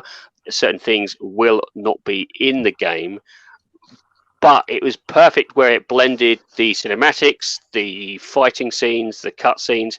It was just a masterclass in raising the hype, whilst at the same time showing off maybe the potential, or at least the idea and ethos of where this developer is going to be heading. And I was just hyped for it. Just as I said, I already by looking at this, I was like, wow. Sign me up. Were you hyped? Because when I have downloaded the actual trailer, and you'd be surprised, it's the actual highest format it's in on YouTube is 1080p 25 frames per second. It still looks, and it still looks good. It's still, yeah. I mean, as the likely dad said, if it's 80% as good as the original trailer, I think people will still be happy. So by the time it comes out, it'll probably be 60 frames by the time it comes out. They're small indie dev. Do you remember? You know. It is. The original trailer, if I remember correctly, was there as a almost promotion piece to get developers to come on board and work with them. I don't think, if I remember correctly, and again, VJ will probably help to correct me if I'm wrong here, I don't think it was really meant for the public. It just got, I wouldn't say leaked, but it just got pushed into the public eye a bit sooner rather than they expected. Again, it's one of those things. If this, I like what I'm seeing already. I like the ethos of where they're going with. If they can accomplish something like this, all bits, you know. I think I like the take of it. I like the style of it. I like everything about it, and it's rare that I kind of get excited. You know, as I said, I'm normally the pessimist. When I see a trailer, I'm like, well, let's just wait until the real thing. You know, but it's an indie dev, and indie devs do put a hell of a lot more effort into trying to, you know, get their idea and design across to the end user. Whether or not that translates well, that will be happening on the. We'll see that in the game. Okay. Have you got any thoughts on it, VJ? I know that I have got a few, but let's just go with a couple of simple ones. I know God of War is a huge influence on this developer, and I don't blame them. However, I do hope they reimagine some of its flaws, such as the world map and the UI system. Not terrible, but they were somewhat cumbersome, unintelligent, and sometimes even disorientating. But I mean, the Chinese government, I mean, people call them an indie developer, but then I would say that you don't really know or understand how China operates. The Chinese government, as of right now, are casting an eye wreathed in flames over the gaming industry in China. They are, mate. They are. It is. Yeah. It is, from what I can see, perturbed by how much time its population is spending playing games. Children banned now from playing like an hour a day. They made it a law now. I'm not sure, but I'll just finish my point, and then you can. Yeah. So they're watching the population in terms of the amount of time that they're playing games and what sort of influence it's having on its younger generation. Because the Chinese regime is all about control, regardless of how a capitalist sort of operational level that they are at under a communist regime still baffles me. But rumors are that they may even look to sort of curtail and suppress its people and blunt this sort of spiking rise and issue in terms of and how gaming's evolving in its country. However, they're also acknowledging the revenues and the global influence it may carry in terms of placing China front and mainstream as a creative development hub, which, let's be honest, EA, I think Epic to a degree, and Ubisoft were the ones to kickstart it, right, in the early thousands when they set up studios over there. And some of it did work, it didn't work, but it did kickstart a generation of bedroom coders over there. But in terms of the game, and in closing, I'd like to sort of leverage and hoist and wave the words that removable sanity lives by, and I remain cautiously optimistic. And if I've got that wrong, please correct me, because he's on the show. No, he's got it right. Yep. Yeah. So, but I'll keep my personal thoughts to myself. But yeah, that's my sort of overarching opinion on what I've seen so far. Yeah, no, it's a good points to make. Yeah. We have to kind of, acknowledge those aspects. Just because it's probably not talked about doesn't mean it doesn't exist. Okay.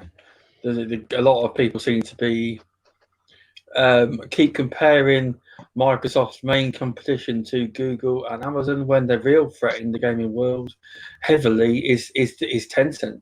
It's absolutely incredible what they own. You don't get it. People don't get the power they have. It's anyone with content and that has a pedigree in developing games. And let's be quite honest, even the big guys, Nintendo, well, less so Nintendo, but Sony and Microsoft, as many decades as they've been in the industry, they sometimes still do get it wrong. And we can point to games from both sides that have sort of failed to impress or even make money. So I know people, I think, going back to the point earlier when we were talking about Take-Two and other companies doing well, and competition being, sort of really paramount in terms of creativity, enhancing creativity and imaginations going forward. It's consolidation at the industry. If Amazon or Google, depending on what they decide to do on how they go about it, it's having a vision holder, and if they want to take a shortcut, right, in similar to the way that Microsoft have had to, right, and it really is all down to controlling the content, and you only have to look, stateside in terms of Disney, right, buying out Marvel and Lucasfilm or LucasArts. Sorry, I can't remember which one. In a very short period, in a short time frame, right, and incurring huge amounts of debt that they're still paying off, and in order to control content, and so far it served them well, right? But it's only those properties and that investment will only serve them to a degree. It really does depend on who the vision holders are and how they can keep reinventing or reimagining those IPs and take them forward and keep getting people to spend money on them. And I don't think the Avengers game really helped that cause very much. Mm-hmm. But I think that was a complete moonshot, trying to get that game out on last gen, and in the time frame that they did, especially after Crystal Dynamics lost a huge amount of talent when they started to diversify from the kind of games that they started to make really well, in terms of the Tomb Raider, minus the AI, of course.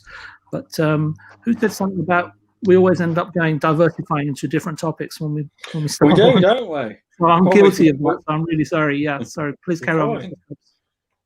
No, you're fine. It is I'm going to make a video on Tencent, but yeah, it is deep. People don't realise how far this stuff goes. I mean, everyone that's played a Tencent game, you just don't know it. You play Call of Duty, you play a Tencent game. There you go. You didn't know that was owned by the Chinese, did you? There you go. You've learned something there.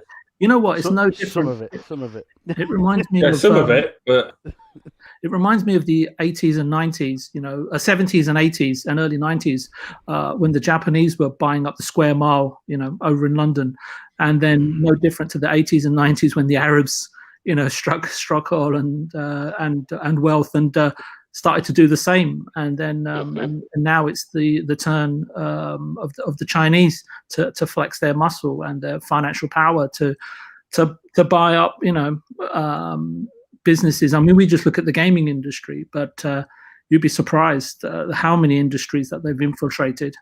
I know probably infiltrate is not probably a very nice word to use, but I can't think of another one at the moment. They've got shares in everyone. They have. Yeah, they're after Stubbs Gaming podcast, but yeah, they are. Sponsored by our new overlords, China. Yeah. Thanks for stopping by, Mike. I appreciate that. But no, yeah, it's an interesting subject. It was. I was just mentioning the 70s. Do you know that Debenhams used to be in 1968 used to be Sony's distributor? Wow, that's interesting. Anyway, sadly, it's gone under. Yeah, it's a good thing. And I still remember the days when Bandai in the UK were the distributor for Nintendo. Wow. So, anyway, again, digressing. I'll shut up. But no, the thing is with Devon, a lot of these places that have shut down in Britain, they're all being bought up again, and they're going to be online. I believe Debenhams is one of the ones that's going to be an online shop. Woolworths, all it is. Yeah. Evans has also been. Boohoo's been acquired. Evans. Oh, or Debenhams. One of them. Boohoo bought Debenhams, didn't they? Yeah, it's all going to be. I've been told all the stores are shutting. It's going to be online only. But the interesting thing about Boohoo is, a year or two or 3 years ago, I don't know, but Boohoo were on the point of going under. And then they recovered. They're a powerhouse. Anyway, we've gone off topic like normal. Have you got any thoughts on this game, Cerebral, Paul? No, I know very little about it. I mean, I can't have an opinion about everything, just most things. Tis true. What did you reckon then? Mr. Animated. Tushi. Who's first, me or Tushi? Oh, I Go reckon on, I'll go animated. first. I'll go Yeah, go on first. then. Go on, then. We're waiting. Al? Yeah, so... Sorry, yeah, I was just gathering. So, I did come a little bit unprepared today with this, but I have just found the owner's website, which I've just posted in chat if anyone wants to check it out. Removable Sanity said, nothing much is known by it. You're going to have to use Google Translate to get out of Chinese, but in the chat there is the website right there. And it would appear that they've only released these videos to get people involved. One of the comment, they've got some question and answers on the site, and one of the questions is when will Wukong go on sale? The answer by their official answer is it shouldn't take 500 years. We'll release it when we're satisfied. We'll also consider marginal effects and price. But they are advertising for jobs. So what they're doing, they've put that great content out there because they need developers and the world to say, we'll come and work with you. Yep. There's also another answer on there that they actually hope to not make it a one-off game.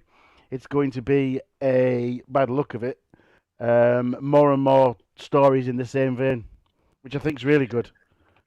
Well, I think if the actual Legend of the Monkey King has got multiple stories, so that would make sense, to be honest with you. If that is around the basis of which this game looks like it is predominantly going along with. Animated, say hi in the chat, and I'll mod you, and then you can post a link. Right, sorry. There you go.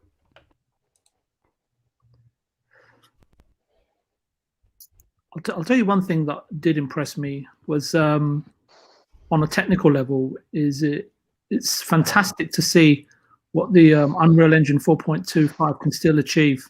Gotcha. Yeah. I think that was the most impressive thing. If it was a showcase for anything, it was for that engine.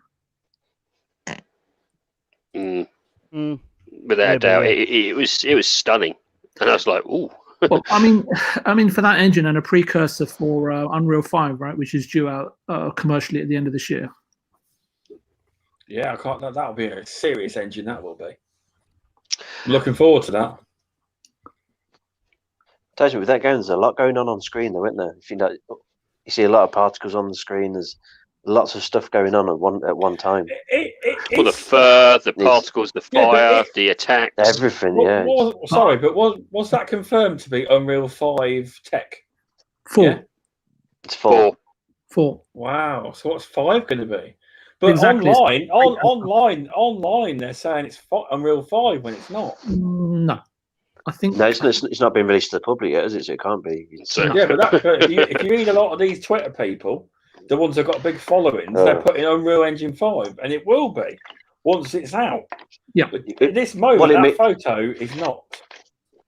When they say Unreal Engine 5, what they mean is it's going to be released after Unreal 5 engine's been released. Mm-hmm. So you're going to post a link, Animated Evil. Everyone's waiting for the link. You should be able to post it now. Sorry. I've got a problem. Sorry, carry on. He wants it for himself, and you're all going to have to pay a cookie to get it, okay? Do you know what? There's even different videos as well. Oh, well. Nice. There you go. If you get a Chinese virus, don't blame me. Wow. That's the official website of the Wukong developers. The minute you click on it, China's tracking you. Yeah, the minute you click on it, I'm worth millions. The thing with that game, though, is it's not a sort of game that I would play normally. But when Removals posted it in the link, I watched it, and I watched it right to the end. The gameplay was amazing to watch, I think.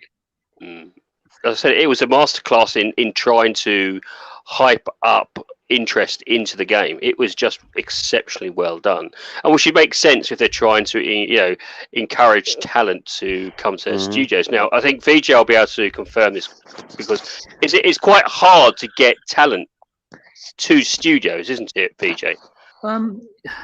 it can be, but obviously money and money is a huge factor, right? If you just look at Hong Kong during the 60s, 70s, and 80s, the amount of people that from France, Germany, Spain, Italy, and even the UK that went to Hong Kong as expats purely because of the financial incentive, and China to a degree is doing the same, and that's why I kind of pointed back to EA and Ubisoft kickstarting a generation of developers probably more than 20 years ago. So it's not as if they can't find talent there, and you only have to look at someone mentioned Uncharted series. I think it was Al.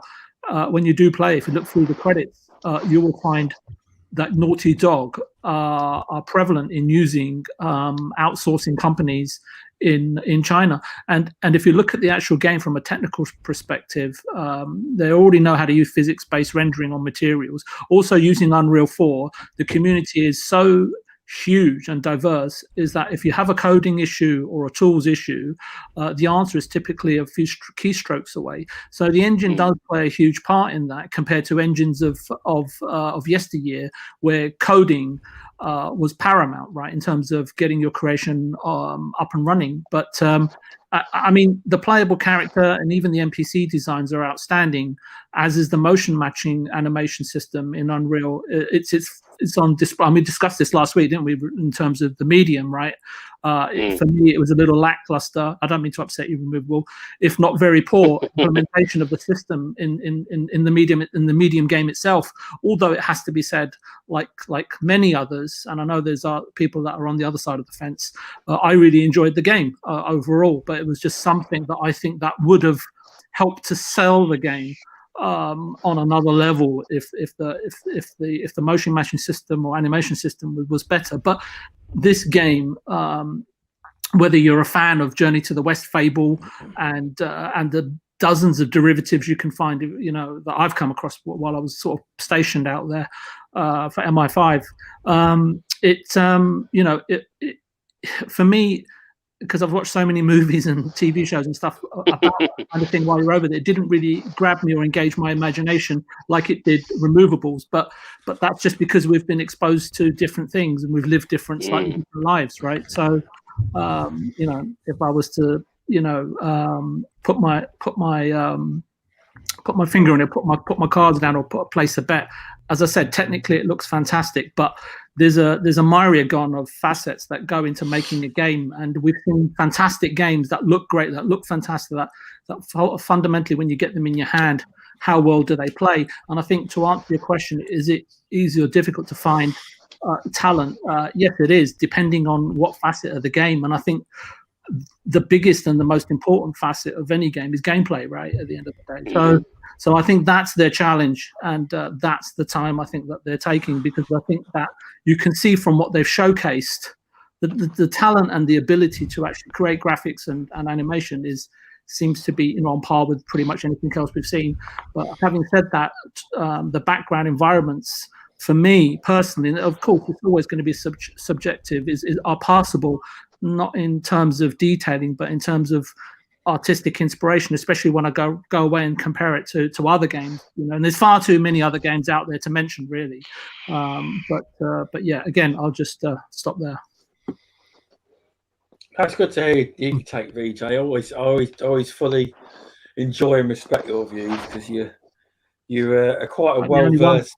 Yeah, you're very popular on Boom Show. You're all over the place, mate. Don't underestimate your value to podcast. Thank you for saying that. It's true. In the post. I just looked at the video on the site. Okay, I'm impressed. That's Unreal Engine 4. That's really impressive. Yeah. That's amazingly impressive. But remember, as they have stated, this is a trailer, so certain things aren't replicants to the final product. But what was there looked amazing. But what was there looked absolutely amazing. Hello, War Stew. Welcome. War Stew's in here. Hello. War Stew's in here. Congratulations on hitting 100,000 subs. Well done on that. Well done. I got 35. Congratulations. That means you're going to have to keep your promise, Stubbsy. Not 35,000, 35. 35, literally. What's that? What's what? What promise? You have to get him on the show. He's been on the show. Well, it was no. If it was 100,000, what was it? There was a particular requirement he was requesting, if I remember correctly. Yeah, but he's been on the Stubbscast now already. He certainly has. I thought there was another requirement he was after. And my mind's going. Could be that my mind's going. Yeah, he's Maybe been on it. nudes. But no, yeah, it's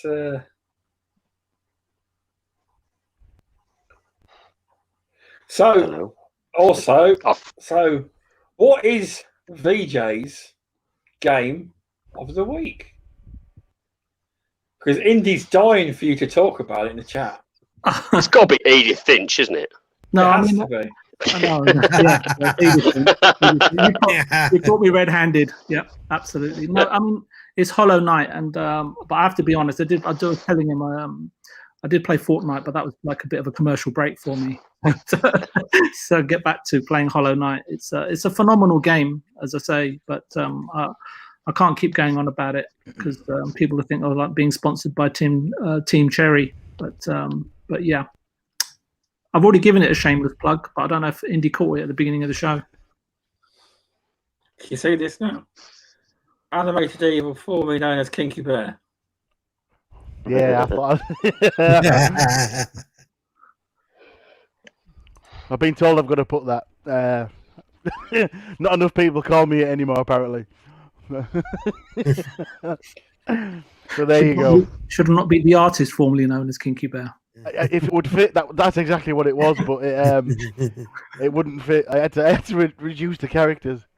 Really? Apparently. Yeah, you can only have 50 characters, so. Well, apparently the Lightly Lad says I sound like Frank Skinner. How the Frank Skinner?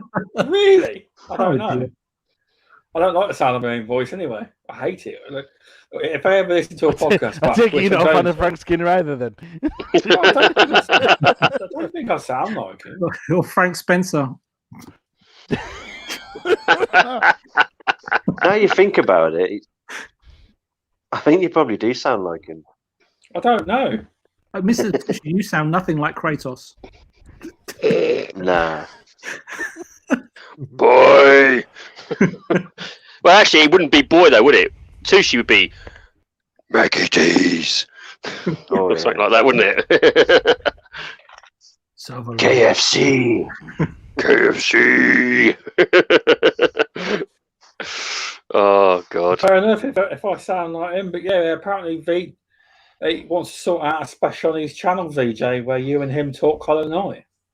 Which would be that's what he said. We're going to do a special sometime. I don't know whether he means a stream or whatever, but you'll do a special sometime. Yeah, absolutely. And as soon as Removable Sanity's got off his arse and played it, and not letting the indie team down, then we'll be all right. An in-depth discussion, a fireside discussion on Hollow Knight, featuring your guests, VJ and Indy.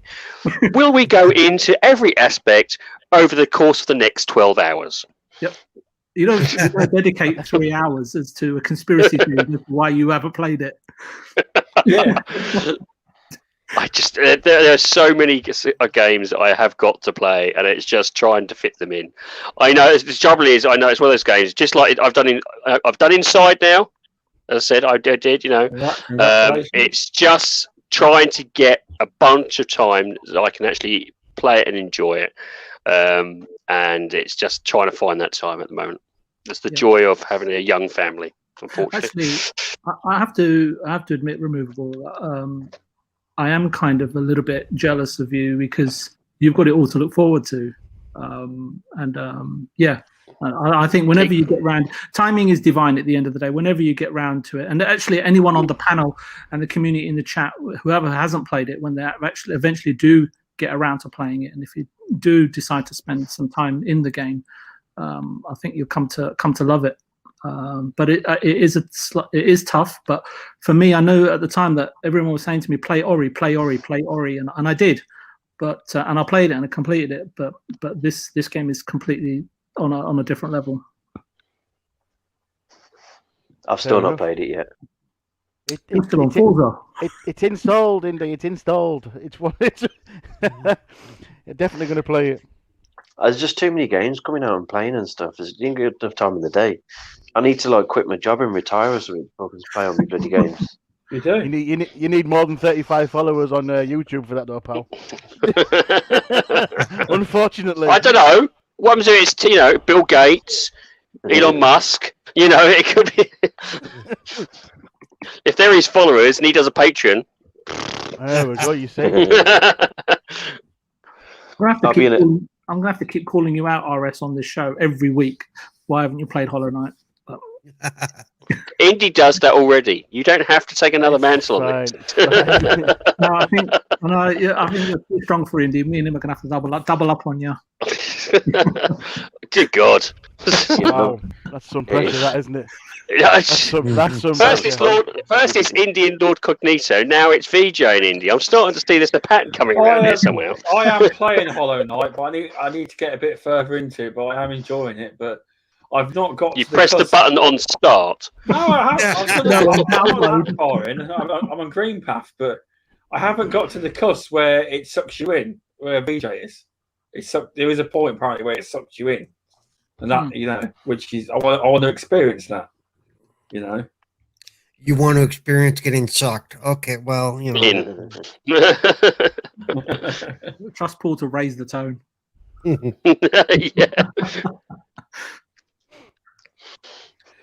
I don't blame. It's gone quiet again. Come on. I don't blame Indy for recommending it because it must be an incredible game, and there's a reason why. Yeah, but there's a reason why. You tell me why.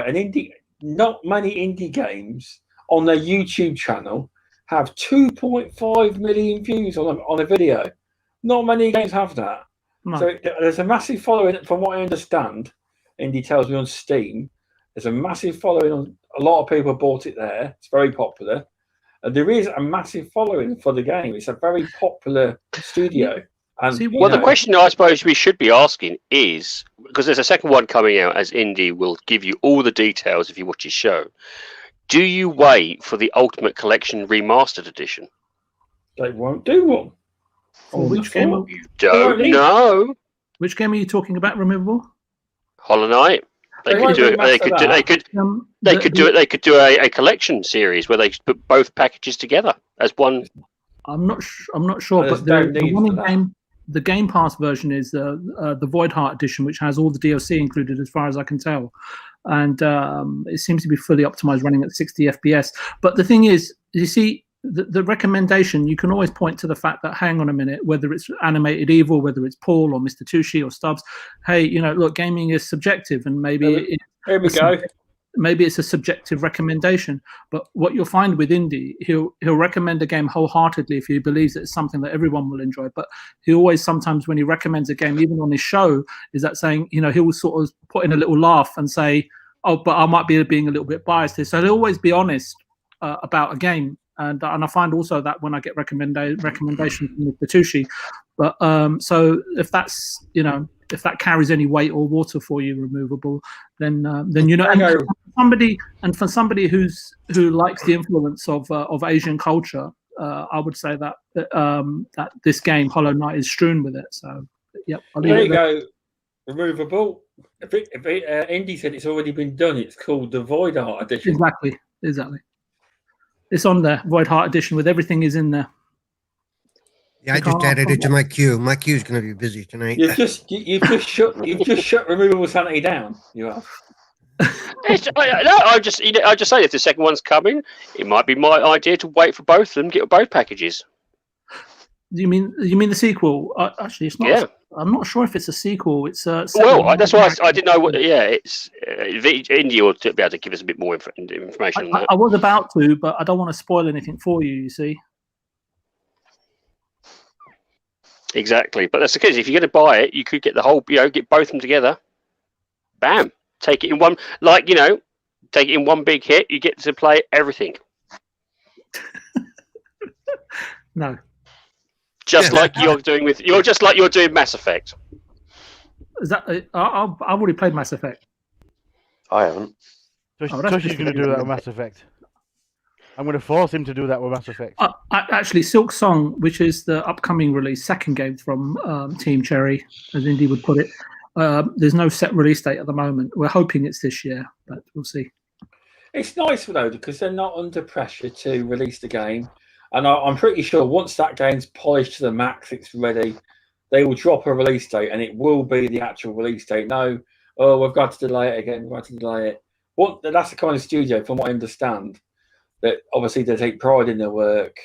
They don't actually do interviews. They've got a PR guy who does interviews. Any content talking-wise, you see directly on the YouTube, they make a video. And once they say it's coming and the date, they mean it, from what I gather.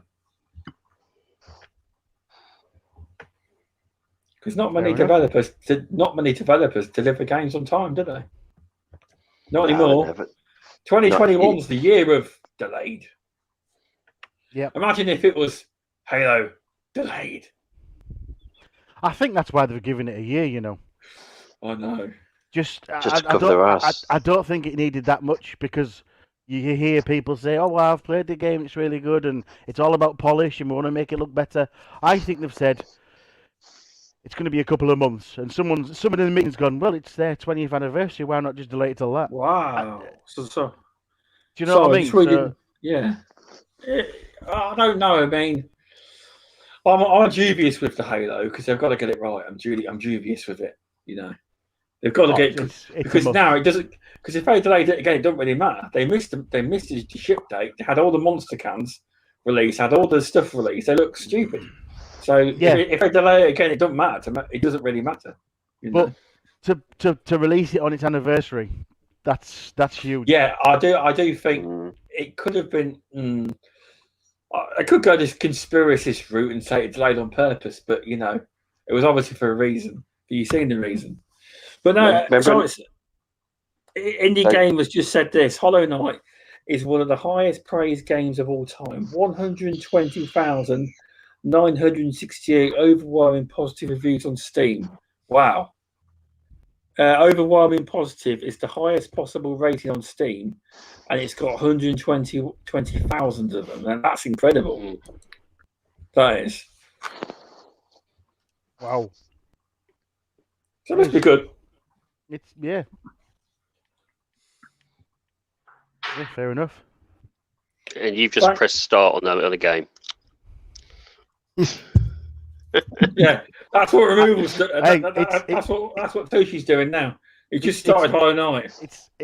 He's past me. All I've done is press download on the game, so he beats me hands down. I know I won't end up playing it. I know that. It'll take me a bloody year to finish the games I've already started this year. And then freaking Halo's coming out, Battlefield 6 at the same fucking time. You've got fucking no chance, have we? It's a good time to be a gamer. Yep. Do you want to say any words about the up and coming Halo tournament, Mr. Tucci, as you know all about it? Yeah, we've got about 2 more spaces left, team wise. We've currently got 14. We've got 14 teams, and we've got 8 solos to fill in for the spaces, because some podcasts haven't got all a full team of 4. But it's going to be. I can't remember the date. It's getting launched. It's soon, in a couple of weeks, I think. Yeah, the cutoff for teams though is like in a day or two. It's the 12th. Yeah, it's on the 12th. The cutoff. I've got 2 guys waiting. I'm waiting for a response off them. We should have a full team of 64 players for that. Dragon Wolf, if you want to be in it, let them know. They'll get you in there. He's number 1 on my list for the solo players. He asked straight away, didn't he? Yep, he did. Yeah, I'm looking forward to it. The only problem I've got is my part of the deal was because there's so many different time zones and different people want to play at certain times. Is I got the capture card to stream the gameplay, so we can tell no one's cheating. So one of us is going to be streaming it or recording, but I can't record it now, can I? Because it just stutters like mad. And well, I can help with that. If you guys would talk to me, Jesus Christ. Well, you can send me a CPU away from my laptop. No, I can record stuff. Yes, but Paul could record it and put it in the shared thing we've got. Yeah. That was one of my plans because I know that Paul's got access to everything regarding that sense. Yep. And I'm not actually partaking in the playing of this. So The man with the keys to the kingdom. VJ the key to my ass. VJ is playing. I'm impressed. VJ, you excited? Please don't expect much. I don't know. Not even for a concept. Only for fun, though. Come on, VJ. I've watched Rocky. You have now until then to train. So, turn on Eye of the Tiger and just go at it. Oh, dear.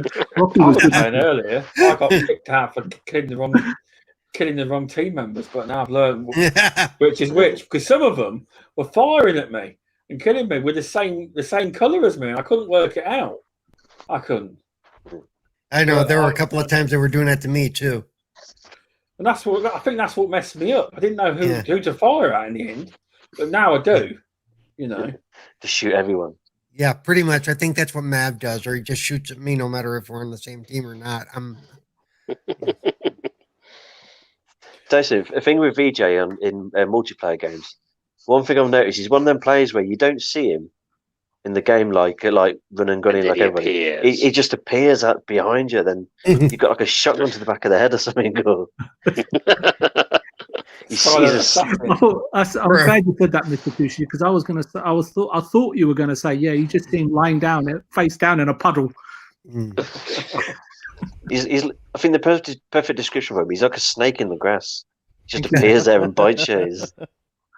You have to bring the Garden of Eden into this conversation, didn't you? Yeah. I feel bad for anybody who goes up against 3-bit. Okay, just if you see 3-bit with a sniper rifle, just surrender. Just go. I'm done. You've got 3-bit and Mav together. They're going to annihilate everybody. Yeah. They're my bets to win it, I think. Yeah, well, I don't know. It depends who's in the. You're obviously not allowed to say who the full teams are yet. But I'd imagine there's some seriously good players in there as well. They can't be the only ones. Well, you'll be surprised who's in it. Mav and Co play all the time. Yeah. I will be playing all the time. If practice makes perfect, let's be honest, they're the most practiced people I've ever met. I was amazed when I was watching 3-bit. When I was observing 3-bit, it was just incredible what he was doing. Yeah, they are. There's some people in it that surprised me that I didn't think that would come in. Put it that way. I know Season Gaming. Ainsley's a massive Halo fan. Are they in it, or can't you say? I don't know if I can say or not. Oh, okay. But put it this way, Mr. Boomstick's in it. That surprised me. That did. I know. He's not a big multiplayer guy. He's not. No. I know that because he says it quite a lot on his show. He does. Yeah, the Iron Lords are in it as well. Yeah, but just remember, it's all for fun. Just remember, it's all for fun. So. It's for fun, definitely. But once it's done, I'm going to discuss with Fork, and we'll try and do a Gears one next or something. I think golf is next. I think golf is in April. I think, which I will be playing in golf. Midweek gaming team will be a team of professionals. The team will change. Is that PGA golf, Paul? I'm joking. Yeah, PGA golf is what we're going to be doing. You're slowly now with these competitions out. You're slowly going to see us panel members changing to professional gamers and stuff. I'm first to go. We're going to get 3-bit in for the Halo competition.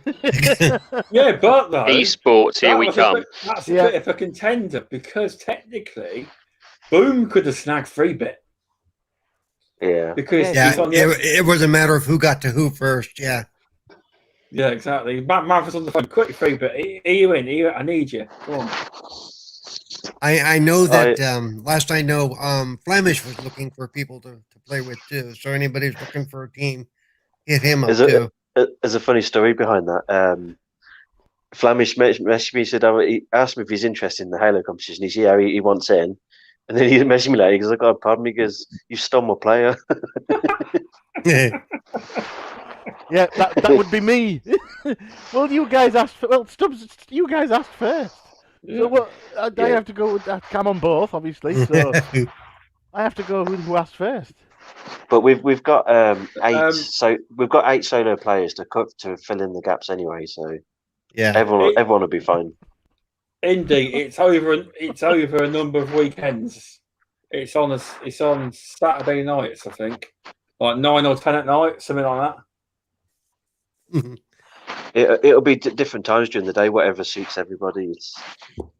yeah. Scheduling is going to probably be the hardest part, especially as we move up into the more, Yeah, it might take a couple of weeks to get 2 teams playing together, if you know what I mean. Yeah. Are you going to be using the Xbox's tournament system?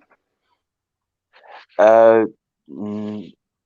don't know. I don't think so. I think we're just going to be setting up a like a Slayer match or something, and then it'll just go best of 10 rounds. No, I mean, if you've got a group, because obviously you've got your community night, in the group you can actually have a tournament. I haven't utilised, but I thought it actually can help you set up almost like a tournament board, effectively, so you can then that can kind of keep track for you. Again, it's one of those things. It's in the community hub system, but I haven't utilised. Or you can set up the society. We'd have to get everybody in the tournament into a society to yes, that'd be a nightmare. That would 64 players in there trying to sort everything out. Well, no, I think it does it for you. So once you've got the people in there, you just need to say, you're on this team, and then it keeps track, and then you just basically say whether they've won or lost. I was trying to think of like an easier way of, keeping track of everything. Because if we did that, somebody like me could just use Excel as a spreadsheet and keep track of who's on what team and pull their scores as they go. That's probably the easiest way. That way they don't have to play together necessarily. They go in, they do their round, they're done. And if they want to play together, they can. The only issue is that you've got to be then viable for almost every single match at very random times. Yeah. Well, you'd be amazed what my schedule is. 6 a.m. You give me a heads up and I'm good. I'm sure it's amazing. Tushi and Fork will probably get a couple of more people that are willing to do a similar thing that Paul's offered, and I'm sure Tushi's going to speak to Fork about it. Yep. Yeah, well, I'm sure that there's people out there that will be willing to do such a thing, just as much as Paul is for everybody. That's because Paul's a nice guy. I'm a sucker. Paul, you're awesome. He is. Let's be fair. You're awesome, sir. You are an awesome guy in the community. Put it that way. No, I'm an asshole. I also like that Microsoft article, and you kicked the article off you. Very nice article that was. Yeah, it was. Yeah. And Midweek Gaming was mentioned as well. Like I said, I actually did that. I did that interview like a week after I did the first show. Oh, because I remember you asking me. Yeah. I when you said that they're going to put the link in there, I did think, I wonder if they actually will, because Microsoft, Yeah. But we got mentioned on the Microsoft website anyway. It's good. Did you post it in your Twitter account, Paul?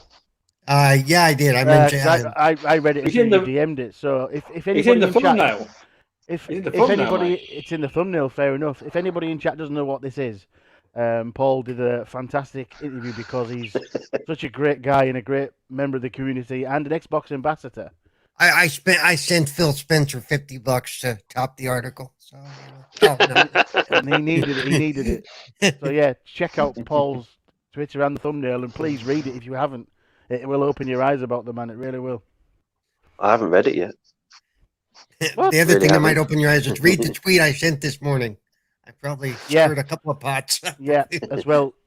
Everybody, if you haven't, follow Paul on Twitter. Where did I go then? I'm not reading the article. Kick, gun. He's off to get himself fish and chips. In fact, the article is pinned to my Twitter. It is pinned to my Twitter account first thing. So right now. So. Yeah. Everyone who's listening, please do it. It's brilliant. Cerebral Paul 1 on Twitter, by the way. See, I knew you wouldn't plug it, Paul. You're too modest. Yeah, well, funny. I actually do try to be modest, but doesn't always work out. No. You realise we're on 2 hours 15? We can go now. Yeah, sorry about that. We're just having too much. 2 hours 20. So it's all right. Thanks for coming on, Animated Evil. We got to your outro. Also, tell everyone you're not Kinky Bear anymore. No, everyone's welcome to call me that. It's fine. Jamie made a point the other day when I ignored somebody. It might have been Tushy, and I was completely switched off, and I didn't hear someone say something. Yeah. And Jamie or Tushy went, "Just say Kinky Bear." I went, "What? What? You say me?" So I've done that to get your attention in golf a couple of times. Yeah. What game was that? You were on Sea of Thieves, and I was in the lobby. But I was doing something, and I was playing something else, and just think it was the likely lad that was saying something or something along those lines. And he said your name about 4 or 5 times, and you didn't answer. I said, just say Kinky Bear, and you went, what? I was concentrating on something else. Anyway, sorry. I digress. My outro. Yes, you can find me here every Wednesday. On a Sunday, you can find me on the Flemish Experience on YouTube. On a Friday and Saturday, you will find me with the gentleman to that side there, I think. Yep. You're right. You never know with these. I've got 2 screens going on. One's flipped, one isn't. So it's that side there with him on the community game night. You can find me on Twitter, animated_evil. You can find me on Xbox, Animated Evil 857, and there's something else coming as well that I can't tell you about. I don't want to hear about your OnlyFans. I am not joining your OnlyFans. Sounds good though. It sounds good. Good. Thanks for coming on. I knew you'd have to do something, Mr. Tushi, by the end on the camera. It had to be done. That's where I left it. Thanks for coming on, Mr. Tushi. Where can people find you if they want to find you? You can find me on Xbox, PlayStation, and Twitter as Mr. Tushy, same as YouTube and Twitch. That's about it.